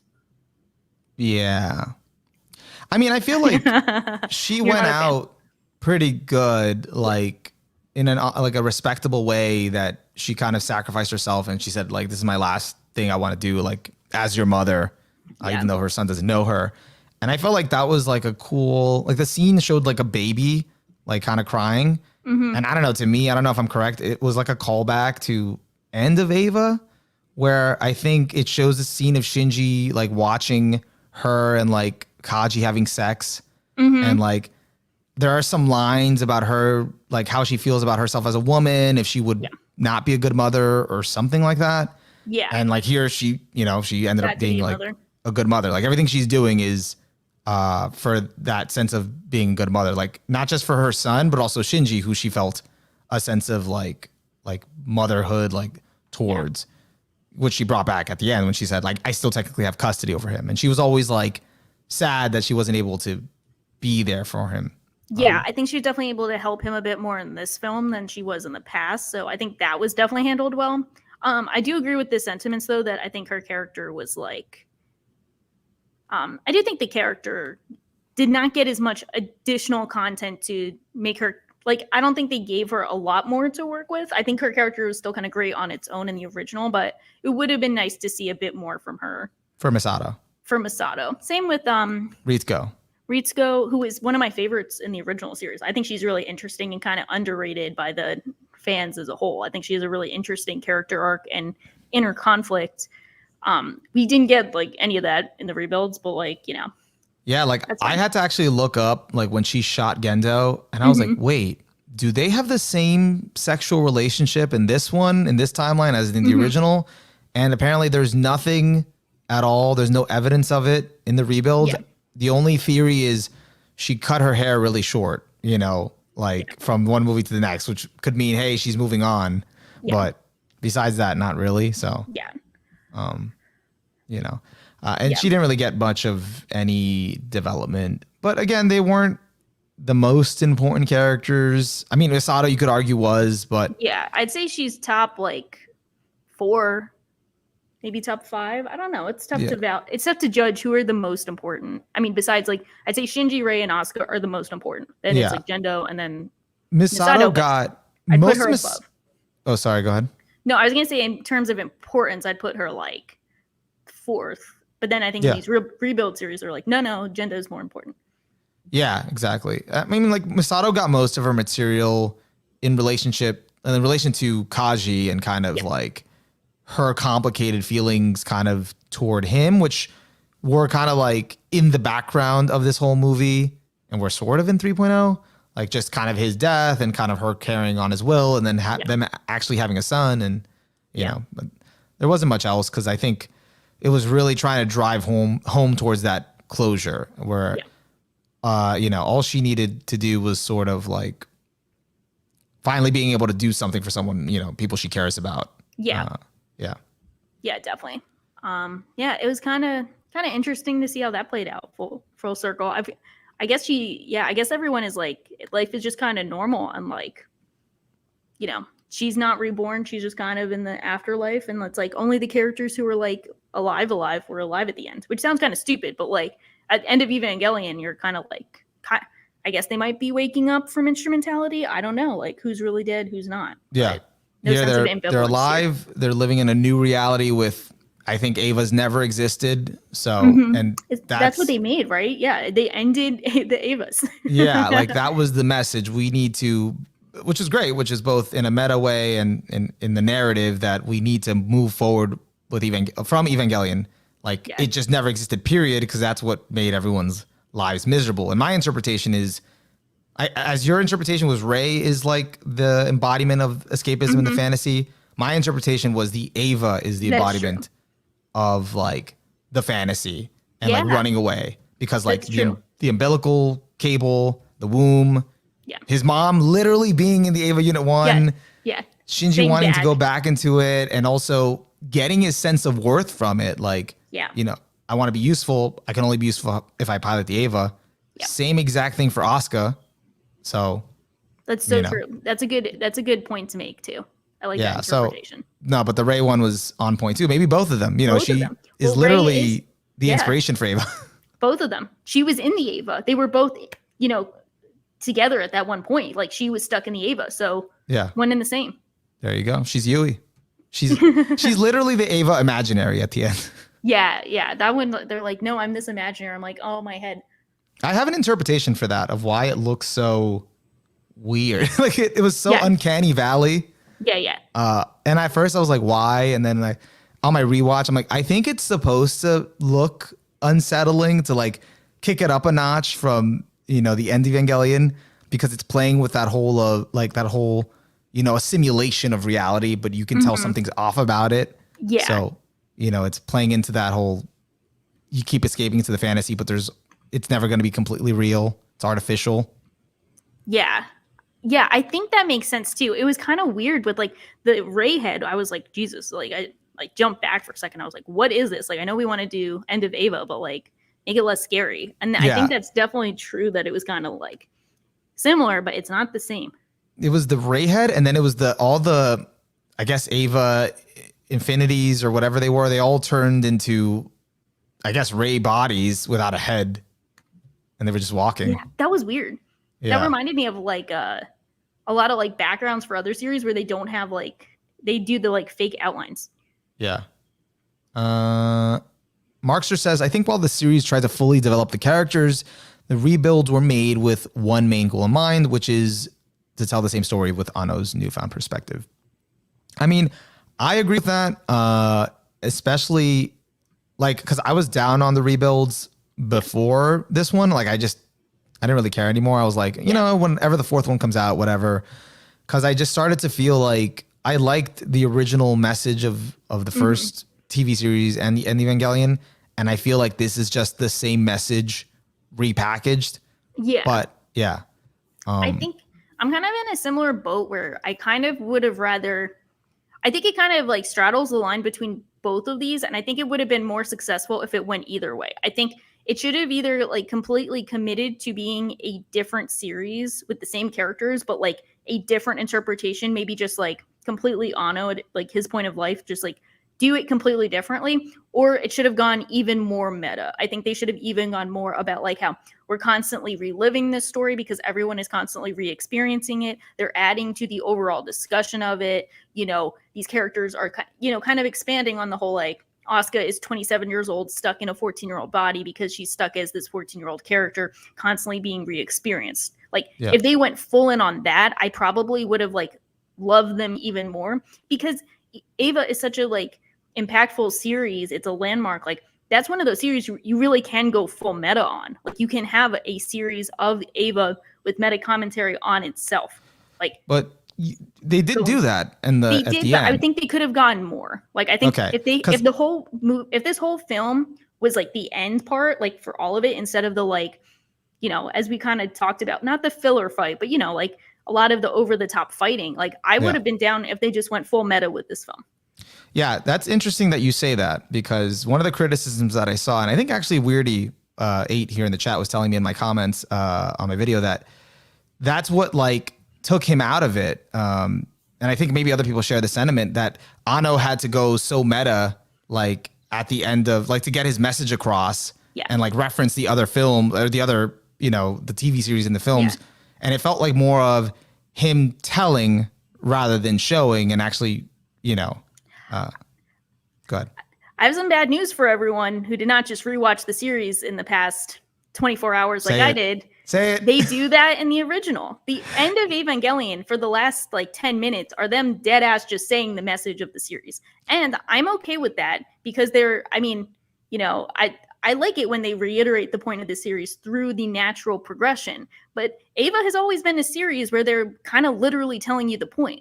And I'm okay with that because it has a very complicated point and a very complicated way of getting to the point. But if you go back, rewatch End of Evangelion, I'll tell you, like, they're just as over in End of Evangelion as they are in 3.0 plus 1.0.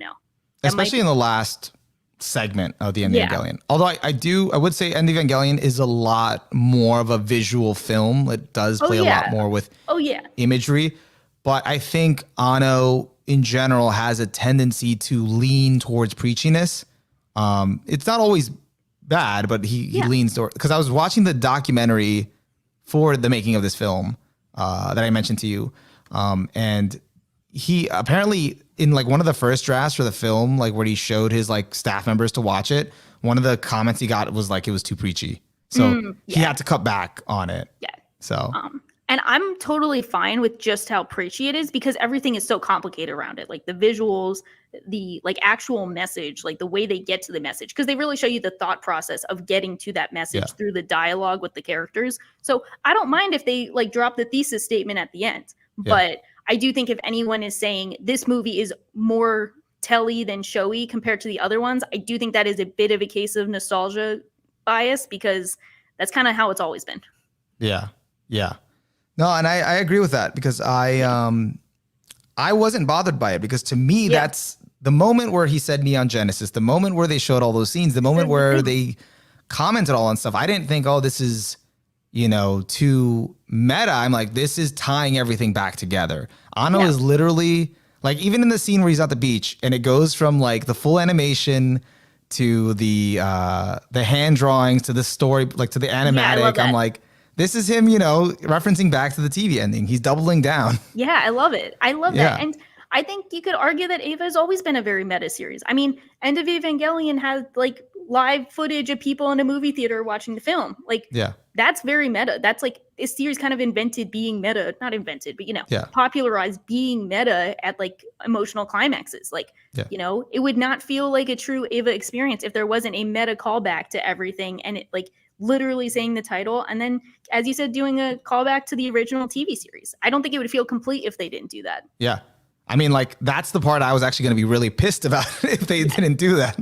I'm like, I need this to, I mean, it would be great if this somehow tied in, and then they did that. And I felt like that, to me, even though it had to call back to the previous works, I'm like, well, this is giving me closure for those. Like, it all ties together. So yeah, and the whole thing has been a callback to the original works. Like, it's been like very connected. So it's, to me, it's like the rebuilds and the original series, they're not exactly the same, but they've always been intertwined. Like, there's always been callbacks.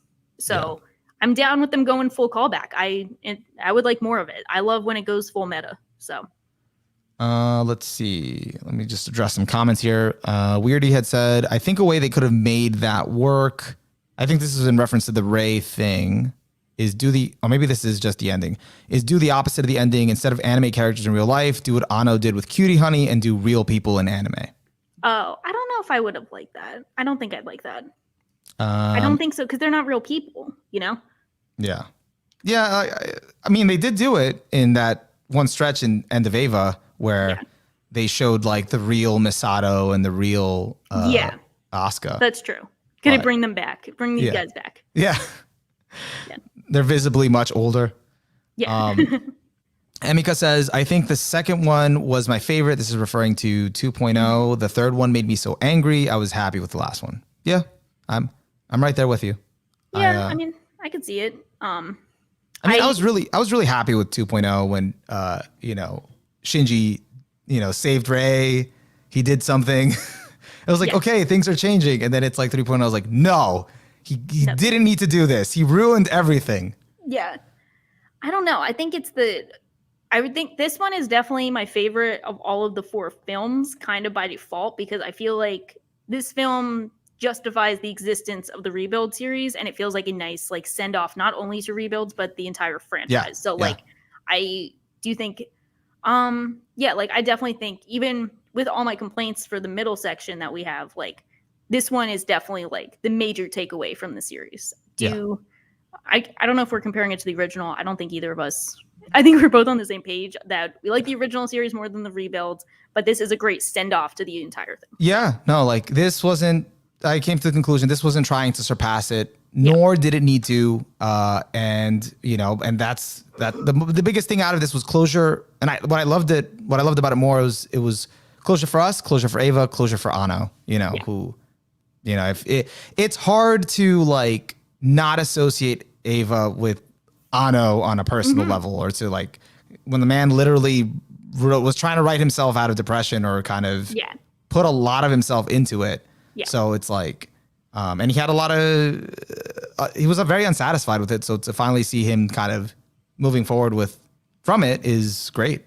So I felt like he got an ending that gave him closure, and I was fine with, that the characters, Shinji finally got a legit happy ending that wasn't like, bittersweet, so abstract that you weren't sure if it actually happened. Yeah.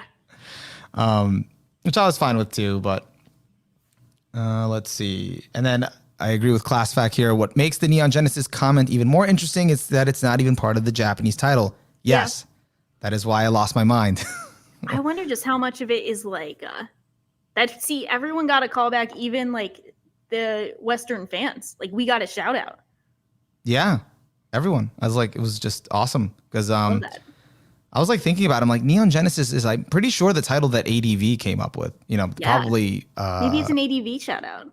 Yeah, probably Gynax. Like, they probably okayed it, but they're probably, ADV is probably the ones that came up with it.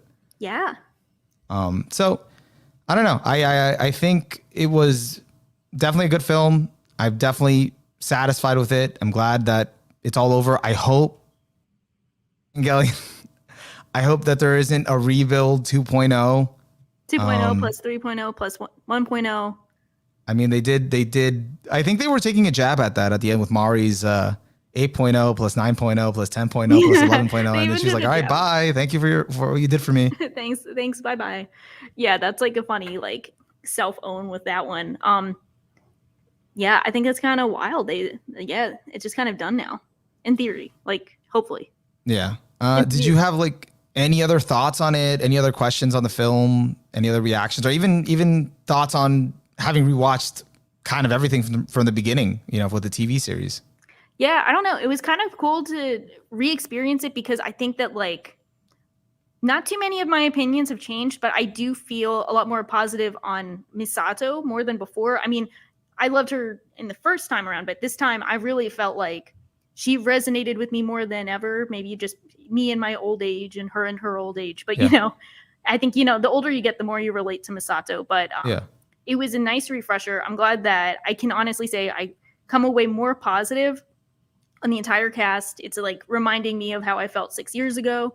And it was a really good experience. But I think a lot of my opinions did kind of stay the same on the original series. But I think with this most recent film, I'm able to appreciate Rey more, which is something I always kind of wanted to do. I felt like I never really clicked with Rey. I could conceptually respect Rey, but now I can click with Rey. So, it was a positive experience. Do you feel like as a whole, it adds more to your impression of Evangelion now that you can kind of see it as a full franchise with, like now the rebuild being completed? Yeah, I mean, I think if you would have asked me just at the end of 3.0 if I felt like the rebuilds were necessary, I'd probably say no, because I would have said no. Yeah, I just didn't really feel like I got more from them that I didn't already get. It's like, especially not to like overly harp on it, but like 3.0 on its own, like I think there are like a lot of issues with the pacing, the fight scenes, like just the construction of that film, not even looking at the message. I think that one's just kind of really messy. But I think I guess it's just the last third of this film were just like so excellent. I feel like that was just like, that last third is just so perfect. I feel like, I just feel so much more emotional on it on like a meta level, on this level. Like it was so great to see. So I do think the rebuilds are now have a purpose for existing because of that great send off. Yeah, because it ties it all back in. And then is it accurate to say you'd rank it, the end of Evangelion, like in terms of endings, End of Eva or the TV ending first? This is a question. So something I was surprised on is how much I love the TV ending. I love the TV ending a lot. And I think I watch it now and I'm like, this really got that much shit? Like, what's wrong with people? Like, this is just as great. It's really tough though, because I don't know. It's so tough because I like the original ones are both iconic in such great ways. Like you got the congratulations scene and then you get the, disgusting scene, as I'll call it. We get like everyone's clapping for Shinji, realizing it's good to touch grass. Then you got him strangling Asuka, but then realizing the point of human compassion but the harsh nature of it. And then in this one, we got ships that we didn't expect sailing, but possibly the most uplifting, complete message of all. So like, I'm kind of we got one last kiss by Utada Hikaru, which was great. Yeah, that was great. It's like if anything's gonna motivate you to go outside, it's that song. Yeah, it makes me go practice being a Keyblade warrior because she does all the Kingdom Hearts songs. That was my thought. Yeah, I don't know. It's interesting. I think it's actually tough to pick because I feel like this one is the most important one. Yeah. But I can't pick I don't know if I can pick one. I might have to give this one the edge, but I'm not sure. What do you think? I would say, because are we just talking ending or like? Yeah, no, because I just realized that as you asked me to answer, I'm like, wait, am I talking ending or am I talking like the thing as a whole? Yeah, because thing as a whole, it's definitely the weakest compared to the original series and End of Evangelion. Those two like entities are much stronger than this last film. Yeah. But just talking about an ending, I think this one might have to be number one because it's just like so cohesive and so important. Yeah. Yeah, I don't know. That makes it tough. That is tough. I would say, God damn. This is the big tough question. I don't know. I think I do really find this one so important. And if we're talking purely endings, I think I'm gonna have to give it to this one. I'm gonna have to give it to this one. I'm gonna say this is the top one. I'll give the TV ending second, and I'll give End of Eva third. Maybe. I'm not sure. They are kind of interchangeable. I mean, people might not say that, but like the TV ending does not get as much respect as it should. Like if someone argued to me like the TV ending is better than End of Eva, I'd respect it. I would respect that. I don't even think I'm being honest because I do have a lot of love for the End of Evangelion as a film, but I'm trying to separate like the ending part from the whole film. Yeah. So I don't know. I think I'd say this one, End of Evangelion and the TV ending, but the TV ending is like I think is great too. No shade. Just as good. It's great. Yeah. Yeah, I agree. I think it's just I don't know. They all do a fantastic job. So there's no shame in being last. Like you're last among the greats. Yeah. So yeah, they're all goats. All goats. And then I see people in the chat also talking about the manga ending. Weirdy says the manga ending is very similar to this, but it's a lead up specifically to it. Also, Mari is there too. Oh, interesting. But are we talking about the original Evangelion manga, the one by Yoshiyuki Sadamoto, the character designer for Eva, or is there another manga? Because I read the ending for that manga, and I don't remember Mari. I don't know. Yeah. Maybe she was in it. I really don't remember. That one had the manga ending was pretty optimistic. That's good. I've heard like negative things on the Evangelion manga, but like I'm not sure because I could go. I've heard good things too. So yeah, there were some good things. There was like minor changes. I was waiting forever for that last volume, years, and then I finally read the ending because I thought like I was hoping like to see if it would change, if it would be something different, and it was a nice ending. Oh, okay. Yeah. Mari is in a bonus chapter right at the end. Okay, I did not read that chapter. Gotcha. Interesting. All right. Well, I think that's it. I think that's all we have to say about end of Evangelion discussion. Yeah, about Evangelion 3.0 plus 1.0. It's kind of crazy again that it's all over now. So, but it is. So if you haven't watched it, definitely go watch it. Yeah. Definitely worth watching. I think it's just kind of like a monumental accomplishment. It's really cool to see that this exists. It's like a nice send off to something that's been a cultural, landmark for 26 years. And do you feel like Eva, now that it's all over, like has earned its place as I think you've always thought this, but like as a cultural kind of landmark in anime? I think it always has. I think it's always deserved it. But now I think nothing has changed from that. But now I think that it's over. We can say like we have a cool way of like the series reflecting on the series. Okay, cool. Yeah. And did it go up at all in your top 20, top 30? I don't know. I think it's still probably top 20. I think it's too fresh in your head right now. You have to kind of digest it a little more. Yeah, I think it's definitely kind of like stayed. It hasn't gotten lower. I don't know if it's gotten higher, but I already hold it in very high regard. So. And actually, do you count them all separately, or are you going to count them all as one? No, I'm not counting the I'm not getting the rebuilds with this. Like respect. No. Yeah. So I count like End of Eva and the rebuild is End of Eva and TV. And TV series is kind of the same. I kind of count those together. But the rebuilds are definitely separate. I'd say they're like a couple. I don't hold them in as high regard as we've said, but I think series overall definitely high regard. All right. Yeah. Sounds good. And this is still your number one as expected because I didn't expect anything less. Yeah. I don't know if I'd have to think about. I definitely still hold the TV ending and End of Eva above, but Yeah. But besides that, thank you guys for joining us. That's kind of all we have on the last film. If you haven't watched it, I highly doubt you'd be listening to this if you haven't. So let us know what you thought about the film in the comments. If you disagreed with us, if you have a different take, anything you can enlighten us on regarding the Golgotha object, the Asuka clones, Mari. What the hell happened to Fuyutsuki, Mari, just all of that. Mari, all of her character. I really feel like Anno, just that whole middle section was just to give people enough like terminology to probably have something to chew on for the next 10 years, which kind of goes against the point of Evangelion. You got to go outside. So maybe he'll inspire people to go out to a bookstore to get a Bible to look this stuff up. So maybe that. Exactly. And if you haven't subscribed already, please subscribe, help the channel grow. You can also follow us on Twitter for any updates. We should be live streaming next week. If we're not, we'll definitely let you know. And besides that, if you disagree with any of our opinions, if you don't like Evangelion as much as we do, I'm going to see how long I can keep this going. No, I'm just kidding. We're just weebs. Yeah. Go outside, everyone. Oh, I should have said that. People be going outside. And you should go outside after this podcast. But yeah, if you guys have any questions, we'll stick on. I still put pre-show. I should put post-show. How they say it goes full circle. Someone's saying now we wait for Anno to make the rebuild of Karakano. That would be awesome to see, but I heard that the author was like not too happy with the anime version of it, even though it was great.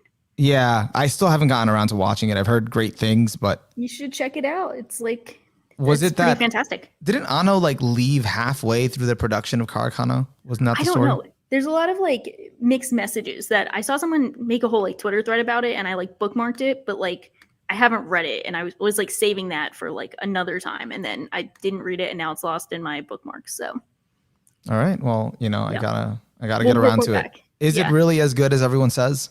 Yeah, I think it's kind of 1A, 1B with Kaguya is the best rom-com. I prefer Kaguya a bit, but I think Kaguya is a bit better as a comedy than a romance, and this is a bit better as a romance than a comedy. But both are very, warm fuzzies in the romance department and very funny. So I think this one is really, really excellent. Definitely worth it. And it's kind of cool to see what would a rom-com look like with Evangelion's super fluid, bombastic directing. It's just it's so engaging to watch. It's so cool. I mean, if they set it in the Ghibli town, sort of, or just that sort of feel, I think would be that slice of life feel would be amazing. Did you ever read the manga for it? Is that complete? Yeah, it is. I didn't read it, but I will get to that someday. I don't know. I saw one spoiler for the ending, which was it's not going to ruin it, but I was that's unnecessary, but okay. Okay. All right. Yeah. It's always sad when there's a great anime that probably isn't complete and then the manga just kind of fell off or just kind of ruined it.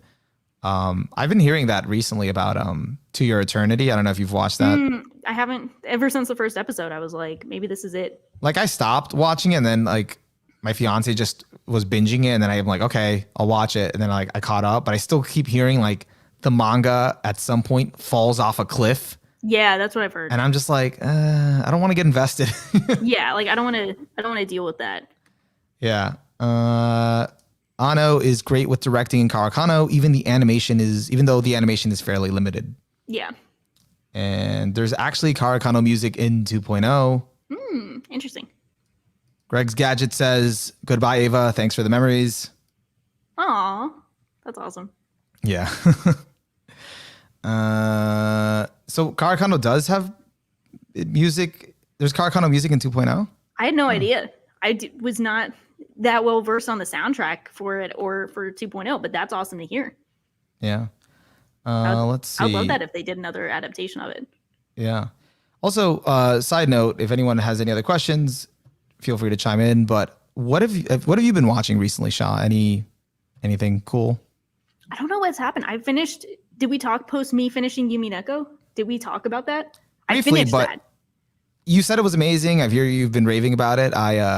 Did it deliver on that last volume? You were telling me that you weren't sure if it was going to bring it home. It's on the fence, and then the last one just exceeded expectations. It was kind of a game changer, but in a great way. I think you would love it. There's already so many connections between it and Evangelion in various ways, but yeah, both have very similar themes and how they go about it. You're already selling me on saying it's similar to Evangelion, but does it tackle escapism versus reality? Okay. Yeah, that's a big thing. I don't want to say too much because it could be a spoiler, but it's also very hard to spoil because the whole time you're kind of playing the whole thing is kind of like a riddle you're trying to solve. So there's so many confusing aspects to it that it is tough to spoil, but it can be done. So okay. Yeah. All right. But so are you completely sold on visual novels now? Can you say that you're a visual novel fan? I could, but I don't want to. But I don't know, man. 2 visual novels are part of your peak fiction. categories. So I said I'm gonna read Steins Gate's visual novel to stop being a fake fan, and then I'm gonna kind of like call it quits either for now or just like the immediate future, because I am not built for visual novels. Like, you saw me just be like, oh, sorry, I'm just playing a visual novel for like months, and like I just always try to binge those things as soon as possible, and you can't really binge 200 hours of something in a healthy way. Yeah. You sacrificed a lot to make that happen. That, and like I kind of see it like I'm not a fan of doing it unless I'm really curious, and I'm just not really that curious about other visual novels besides Steins Gate. Yeah. And I'd want to get back into the swing of things for like anime and manga. I just have so much more to experience there that I want to, but I can say that like I think the medium, when used well, is really great. Yeah. It's just such a commitment, but it's so interesting because I see how it's like so easy to get engrossed in it because it's like such a commitment, but then it's such a like fulfilling experience that you can't get with other mediums. It's just like you're all in. Like, yeah, no, I get that. That's kind of how I feel with them. I started playing Fire Emblem Three Houses again during my vacation. Did? Oh my gosh, that's kind of like visual novel as a game, even though there's so much I had to remember, and there's still stuff I'm trying to remember, and it just feels like a lot. And I'm like, I just want to finish this game like once and for all, but it's like it's gonna take me forever. That's another 200-hour game. Well, I don't know if it's 200. I mean, for me, it's gonna be 200. It is. Oh yeah, because you're playing on super hard mode, right? That, and I'm like spending like hours. Like I spend like 2 hours on a battle, or like 3 hours. Like, oh my gosh, I remember that. Yeah, the other day I was on a battle, and I went to save, and I'm like, there's like 3 hours added onto my save file. I'm like, was that really 3 hours? What the hell? Yeah, that's one. I remember that one because I mixed that one up. I started Persona 5 Royal actually again. I started that one. That's on my list. I need to get to that. That one's really. I need to get to Persona 5 in general, but people told me if you're gonna play, just play Royal. Yeah, you can just play Royal. That's what I'm gathering. That one I kind of mixed it up in my head with Fire Emblem Three Houses, where I was like, oh, I'm doing a Persona battle that's gonna be like an hour at least, and the one I did was like 15-minute stops, and I was like, no, that must have been the Fire Emblem battles where you're like, no, I got to set aside like hours for this to go down. Yeah. And even like when I'm not battling, like I'm spending like forever like exploring like the monastery or doing the quests, or like it's a while. It's an investment. When it makes you like have to schedule everything, and you're like, oh, who do I talk to now? Who do I talk to this day? What do I do? Which route are you doing? I'm doing the Black Eagles, so the Edelgard. Yeah, that's the first one I did. That's like the first one to do. I'm like, that's the one I want to do. I'm like, if I never play this game again, I want to just at least go through this route. Yeah, exactly. Tom wants to know if you're planning to read part 8 of JoJo's now that it has ended, or are you going to wait for the anime? No, I'm gonna read it. I have to find a good time, but that's getting peeped, as they say. Yeah, I'm still holding out on not reading part 6 or part 7, so we'll see how long that lasts. I mean, when is part 6 coming out? This December? December, yeah, and then probably like part 7 in another year or two. So probably 3 or 4 years. You think so? Because they always give like a couple years gap in between parts when they're done. Didn't part 5 and then like summer 2018 or 2019? Yeah, I think it was 2019. 19. Yeah, so it's a couple years later. So like that's a good 2 years though. Yeah, so I'd say 2 years after this one's done, and this one probably won't be done until like end of 22, so 2024. But like I remember I was at a JoJo panel at AX, and they asked them like, "Are you guys going to do part 7?" And they were like, "I don't know, we'll see." And that's like the general answer all the time. But I've seen them talk about how it might be tough to do because there's a lot of horseback riding, which is like tough to do. Yeah. But I don't know. I always recommend like reading part 7, but I understand wanting to hold out since I've just held out with part 8. Yeah, I'm gonna hold out. I'm gonna see how long it lasts until, I don't know, one day I'm just gonna read this. But I have heard people say that the art in the manga is much better than the anime, although I thought what the anime was doing was really good. So it's like one of those things where it's like, yeah, the manga art is gonna be a lot more detailed because it's not moving. Like, you know, they do a good job of translating it to an anime, in my opinion. You know, I wasn't super keen on part 5 as a manga, but I think they did a great job translating it. Yeah. And it still looks really detailed. Like they did a great job. So yeah, I think you're fine. And And then how do you feel about them releasing potentially all of part 6 in one go? I don't think they're going to do that. I don't think so. Well, they said they're releasing it on Netflix in Japan, and they do weekly releases in Netflix Japan. So there's no way they're releasing all of it. And we're also going to probably, I'm not sure if we're going to get it on Crunchyroll or something else, but like this has happened to series before where they release them on a weekly basis. Yeah. Like Violet Evergarden. They do that in Japan, and then we get it all like super late because they're planning on bulk releasing it here. So I mean, unless they get Japan to change their model and to try out something new and to agree to release it all in one go, but that's kind of a tough sell. So yeah, that's what Klaus said that he said it's confirmed they'll do one a week. Okay. Yeah, that's what they've done. Like that's what they do with. They're not going to do a bulk release for that unless they were doing it here. But it is worldwide, so it is coming out all at once in Japan and here. So Weird 8 just confirmed that. Yeah. Will I read ReZero, the ReZero web novel? Probably not. I think I'm holding out for season 3. I don't know when that's going to come out though. So did they confirm that? I feel like no, I don't think so. Oh, interesting. I mean, I was pretty satisfied with season 2 that I was just like, all right, whatever, I can wait. Yeah. Yeah. So I might. I don't know. I was really, really tempted while I was watching season 2 because I was just like, I couldn't wait every week, and there was just so much stuff. And now, like, season 2 left off at a point where I'm like, okay, I'm good with this. Yeah. So like at least it didn't leave off on a cliffhanger. That would have just sucked. Yeah. And you don't like ReZero too much, right? You didn't watch season 2? I haven't seen it yet. I was gonna go back and rewatch ReZero, but season 1. I'm in like such a weird predicament with like various shows I want to go back and rewatch that I didn't have like super positive vibes on the first time, either because I was like neutral on them or like more disappointed, or the fan base annoyed me so much that I didn't want to project my annoyance of the fan base onto the series. Yeah. So I was like, okay, I need a break from the fan base so I can come on with a clean slate.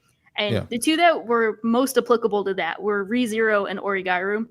It's been like 5 years and I still get annoyed by the ReZero fan base. So I've been like pushing it off, but I might just have to cut the cord, bite the bullet and do it and just be like, it's in what is it? The witch's hands now. But good one. I feel like if you ever do rewatch it, if you ever feel like it, we could do a podcast on it, or we can just do a series we're neutral on podcast. The mid X mid. Well, I don't want to call it Hunt mid. Just like the mid cast or whatever. Yeah, the mid cast. Although no one's gonna want to check out a mid cast because it's mid. But yeah, and the most recent on that one too is like I have to watch Nisei for Monogatari, and I was just like, no, I watched Bake and Kizu because I originally did Nisei second because Kize wasn't out yet. So like I did Bake and Kizu, and I'm like, no, that's how I did it because it was already out by the time I started watching it. But I don't want to watch Nisei. I know you made a new account for it. I forgot about that, and I'm still waiting. I check sometimes. Like, let me see if she just there's a tweet for it. Nothing. Maybe I'll do that this week. Do you think that's like an acceptable thing? Like, start this week of start watching it. I think so. Yeah. If you if you want to take the plunge, I mean, I would prioritize other things. If you have other stuff you want to watch. Yeah. I just want to get back to second season. I want to get back to Hitagi End after love second season. I mean, if you do rewatch it, I'm open to talking about it. We could do a watch along and invite those people on, and we just all break it down. Yeah, I could be like, I feel like it'd be I'd be a pain where it's like just during Nisei and like some sus stuff happens. I'm just like, no, not again. Tom says it's never acceptable to watch Nisei. I agree. Actually, I was trying to get my friend to watch Monogatari, and I gave him warnings like of like certain ones, and like just to keep going, just keep going. Like whenever you feel, I told him with Nisei, you're gonna feel like you're not gonna watch anymore. Just keep going. He's like, that was my favorite. No, actually, Nisei really turned them off to it. Yeah. Like it turned them off so much to it that even like with second season, he wasn't able to recover. I don't blame him because like Loki's second season has some of that too. He came to the conclusion that was like, because he really had problems with Araragi as a character. Yeah. And like, he was just like, the best parts about second season were the times where he wasn't around. Yeah. So he's like, why am I going to watch a show that like I don't enjoy that? Like all the times that the main character are gone are the best parts. And like, so. Well, I'm like, but most people turn around on him later on in the series. You mean with Or second Owari? season. Yeah, like people like that a lot. Yeah, I mean, like I feel like because then you finally spoilers, I guess, minor spoilers. You start finally addressing his central, dilemma or arc, because it's kind of like they glance over it or they sort of allude to it throughout the series. So, but I don't know. At that point, he just wasn't like it was like kind of weighing like the enjoyable moments versus the uncomfortable moments, I guess. And it was like kind of like, he made the pick. Like, Yeah, I think that's tough because as much as I'll bitch and moan about how like sus it gets and like how much I don't like Aragi for like most of those scenes, I'll be the first person to be like, no, but still got to watch it and check it out. I still think everyone should check it out to the end because I think it's such a like unique experience, and I do think the good more than outweighs the bad. Yeah. I'll be like switching up. I'll be like, oh my god, this part's so bad, and then people were like, no, I don't think I should watch it. I'm like, no, you should watch it. So I'm like, back and forth. Have you ever done a full on the Our Anime podcast? Did you guys ever do like a full breakdown of Monogatari and sort of like that dilemma and like what are the good parts that for you at least outweigh the bad and sort of like that? Yeah, we did one back a couple of years ago, but it was before they came out with, I think it was in like 2016. So Gotcha. Kizu didn't come out, or second season, Zoku, like those series, Koyomi, or those like the like Koyomi Monogatari, the like mini one, those ones, they were not out. So it was like an incomplete, breakdown of the tale. And it was me and like 3 of the biggest Monogatari fans there. So I was like the dissenter. And it was funny because that's interesting. It was funny, but like we had a really good conversation because we all like agreed on a lot of things. Like most of them agreed with my issues. It's just they love it so much that they're able to overlook it or kind of like put that in the back of their head. But they were totally sympathetic and understanding.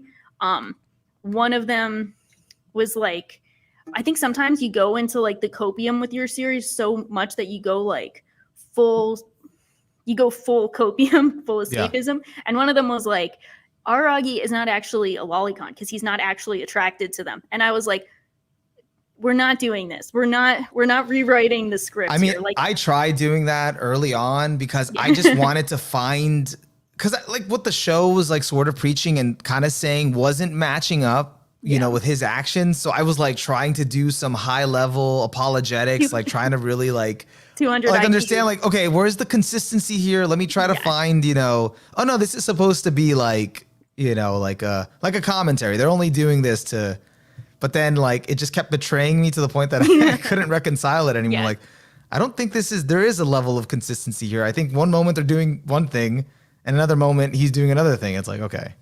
Yeah. And that's one of those things where I'm like, I can totally respect and understand people like not being as uncomfortable or being able to overlook it. Cause like, as we've talked about, like I'm able to do that with Made in Abyss. So I understand that people are on the other side. So I'm sympathetic to people on both sides of it. But once you start kind of like rewriting the history book of like what happens, that's when I take issue where I'm like, no, like this is what literally happens in the show. I know the copium is strong, but like this is what happens in the show. Huge Made in Abyss fan, loved. We talked about this briefly before. Loved the original series, did not have the issues other people had with it. I mean, I could see it, but it didn't bother me. Loved it a lot. And I don't know if it's because it had been a long time since I had revisited the series. And I finally got to watch the movie, and I was mentioning it to you. And I just felt like the movie was like a notch above, like in like the discomfort level for me. Across the board. Yeah. Yeah, but you were telling me like, no, it was the same as the series. And I was just like, was it? And I'm like, maybe I just don't remember. I'm like, I feel like it was a notch above. Like it was. Yeah. So, so like, I feel like that held me back from enjoying the movie. And I've seen like people like really love it, love the villain. Like, and I'm like, why am I not, resonating with it as much? And I'm like, I don't know. I just felt like it was above, but I guess it was maybe always there from the beginning. And I don't know. I think it is in the TV show, but like there's so much that you can get like, 13 episodes, one of which is like an hour long. Yeah. A lot of time, a lot of content. A movie, like 2 hours.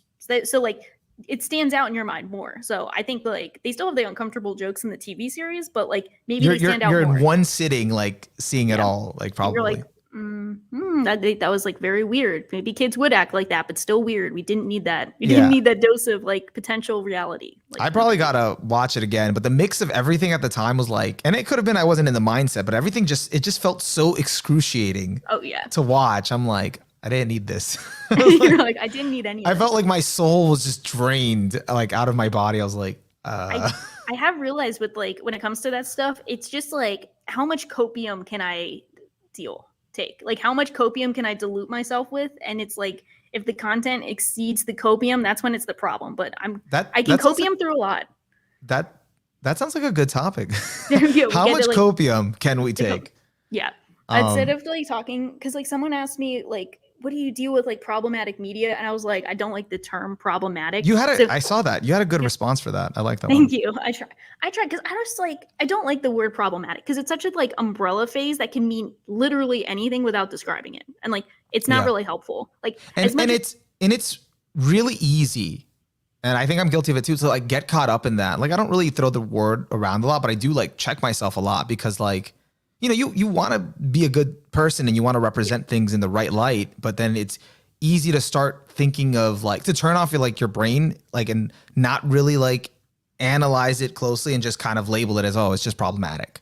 Yeah. Instead of looking at the evidence and being like, is it, you know, or, you know, fiction is fiction for a reason. And that's why we're able to kind of explore these things because it's fictional, and because if you can't do it in reality, not saying that we're trying to condone certain things, but like, you know, it's a landscape where you can explore like a psychopathic character, a sociopathic character, kind of get into their psychology. And it's not saying you're endorsing them or wanting to be like that, but it's kind of a thought exercise. Yeah, definitely. And I don't like holding that kind of like thought exercise against people for like as if it's like an actual action exercise, you know? Yeah. Like you could say respect the difference. Like you could say Tony Soprano, problematic. Yeah, like, and the funny thing is no one says that, even though he, like, if we're going to use the word and like a literal meaning, like he is, but no one's going to say that, you know? Yeah. They pick and choose what counts. Yeah, exactly. I did want to address Weirdy had asked me, or maybe he just said bit off topic since I don't know if Onimaru reads it, but Grand Blue is at its peak right now. Busujima, best girl. Do you read it? I read like the first 10 chapters and I've been meaning to get back to it, but I think we talked about it before. Like I watched like one episode of the anime and I couldn't get into it. And then like, the anime's like not good. Always heard amazing things, just never got back to it. So yeah. But hey, I'll take that as a recommendation. Yeah. So I have heard it's like one of the funniest manga. Next topic, copium. Satori asked me the visual novel is not like the anime for Yumi Neko. The Yumi Neko anime is very bad. It seems bad across the board, but I'm going to watch it now because why else read an acclaimed visual novel and acclaimed manga if not to watch the bad anime adaptation? Did you read the manga too? Yeah. I read it simultaneously with it. So I kind of experienced it twice. So. You're next level. Well, that's next level. That's like that's the reading list. Like once you join these Discord servers for visual novels, you got the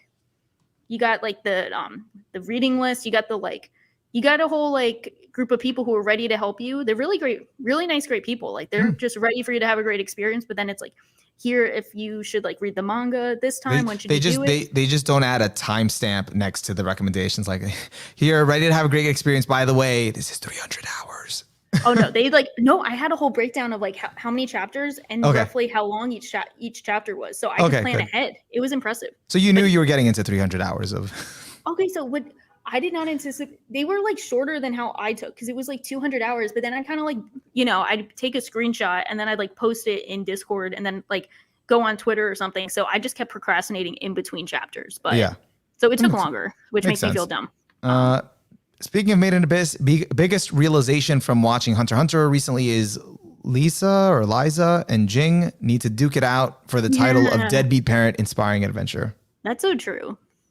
That's very true. I really need to rewatch that show. That'd be fun. We could talk about it. I know you'd love to talk about it. It would be fun.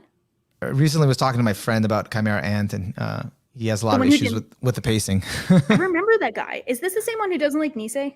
No, different one. Okay, but this one is like, was this the one who was like, I liked it until Chimera Ant? Yeah. You should be a Twitch streamer because apparently all the big Twitch streamers do not like it. So I'm inclined to believe it's a pattern. More on that later. Yeah, I don't know. It's just I think it's the criticisms that I've heard, didn't like the narration, didn't like the pacing, world building was too much. Definitely preferred York New, kind of like what was going on there. So yeah. I don't know. I think but we talked about this with Eye Patch Wolf on that one podcast. Sure, you guys both betrayed me, but yeah, we betrayed did. you for Like, My Hero Academia. to your face. So yeah, I was like, damn it. Speaking of My Hero Academia, I feel bad for fans who are watching the latest season. Yeah, what's going on with that?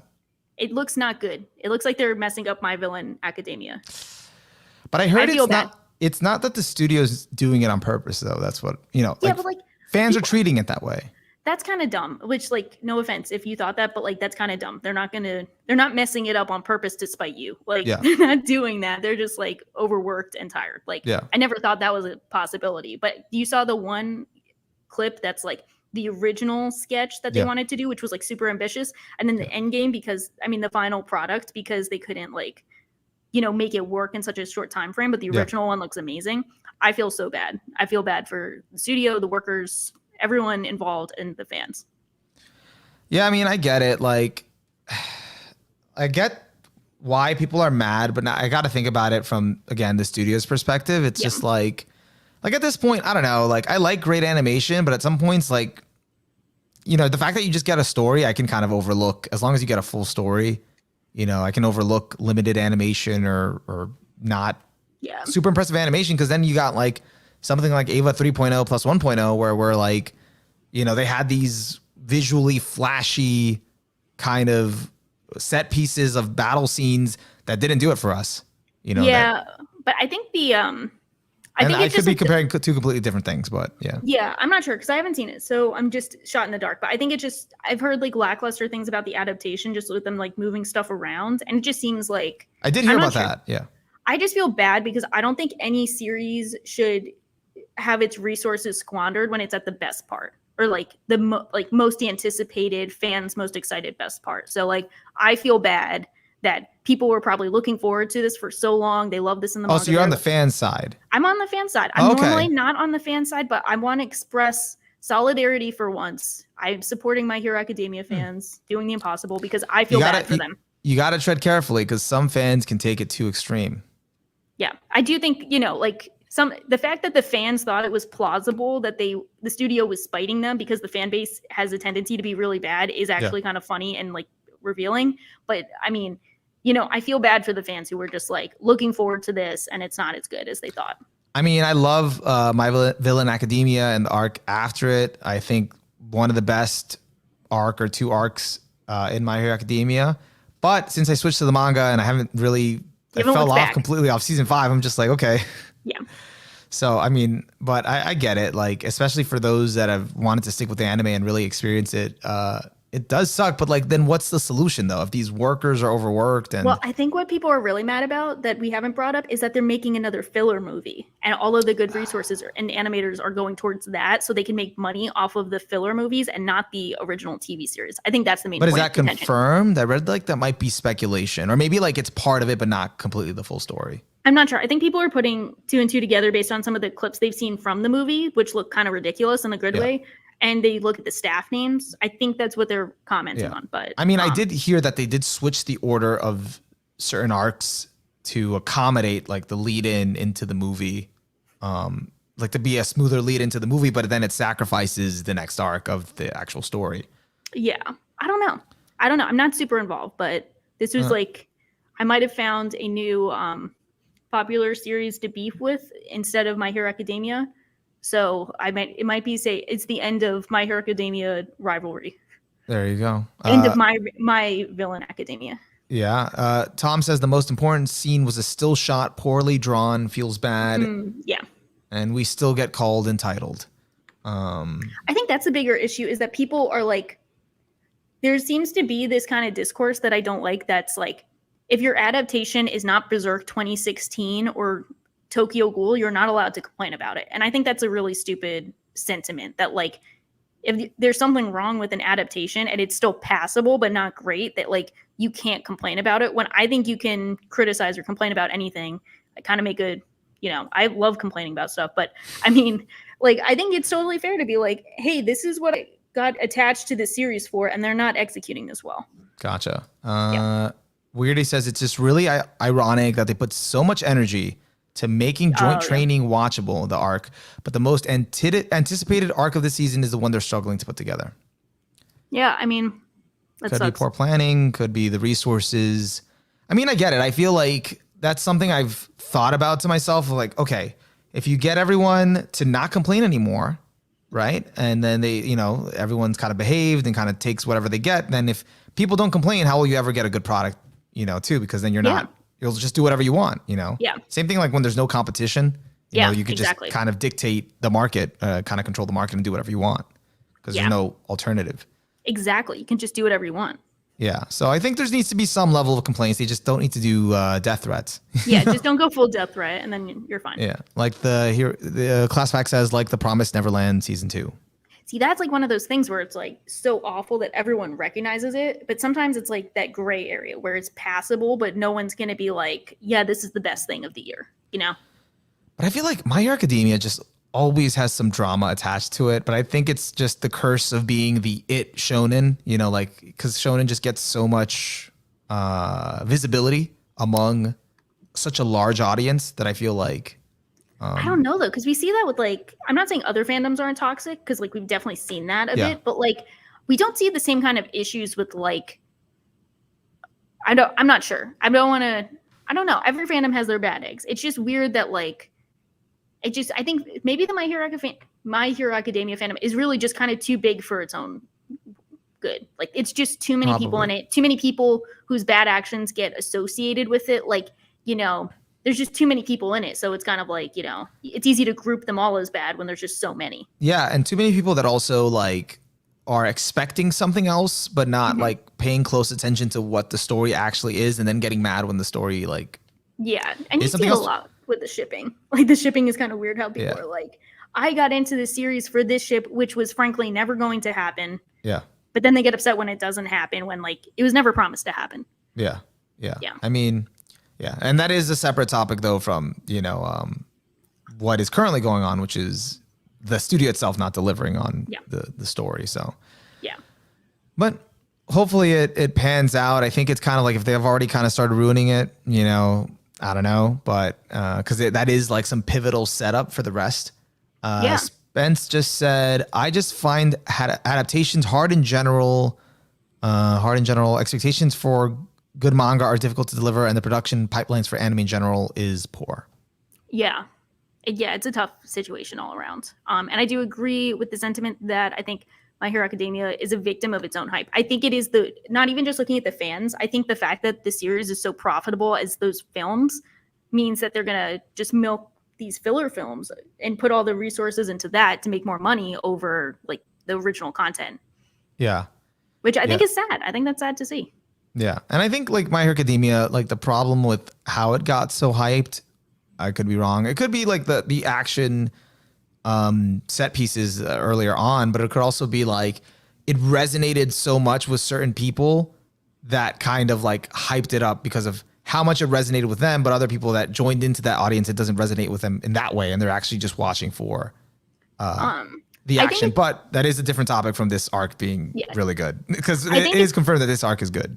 Yeah, it's a mix of both for like what makes people attached to it. But I feel kind of weirdly sad about them not putting more resources into making like these awesome animation scenes for this TV series. Because I remember back in 2016 when we were in like New Gen Shonen Genesis of stuff, how what set My Hero Academia on the map was that Todoroki versus Deku fight in season 2. Like that Nakamura cut from that fight went viral on Twitter, and then that it became like a huge success because of that, even more than it already was. So like, and then we later see with like, Demon Slayer trending worldwide because of their cool clip, Jujutsu Kaisen, and now even like the Chainsaw Man PV, like they're all going viral because of these like really cool looking things that go viral. And like My Hero Academia kind of started that for this new generation. So like, it makes me sad because this is kind of like how it got big in the first place. Yeah.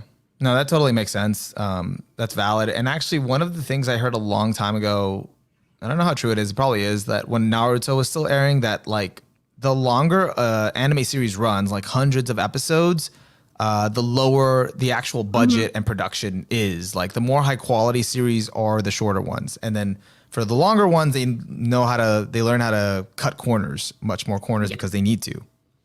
Except for my goat. Yeah. Yeah. I mean Hunter x Hunter. Yeah. Weirdy says, it feels really weird how one quarantine was enough to make me go from casual shonen seasonal watcher to One Piece is enough for me. Toei delivering Sakuga of the Year every week. And that is another recommendation for Shah to get into One Piece. Yay. But Yay. We'll leave that for another time. I think we're going to end it here. So we're going to get food, probably. Yeah, I'm starving. It's food time. Thank you guys for joining us. We'll Thanks. see you guys next time. Bye. Bye.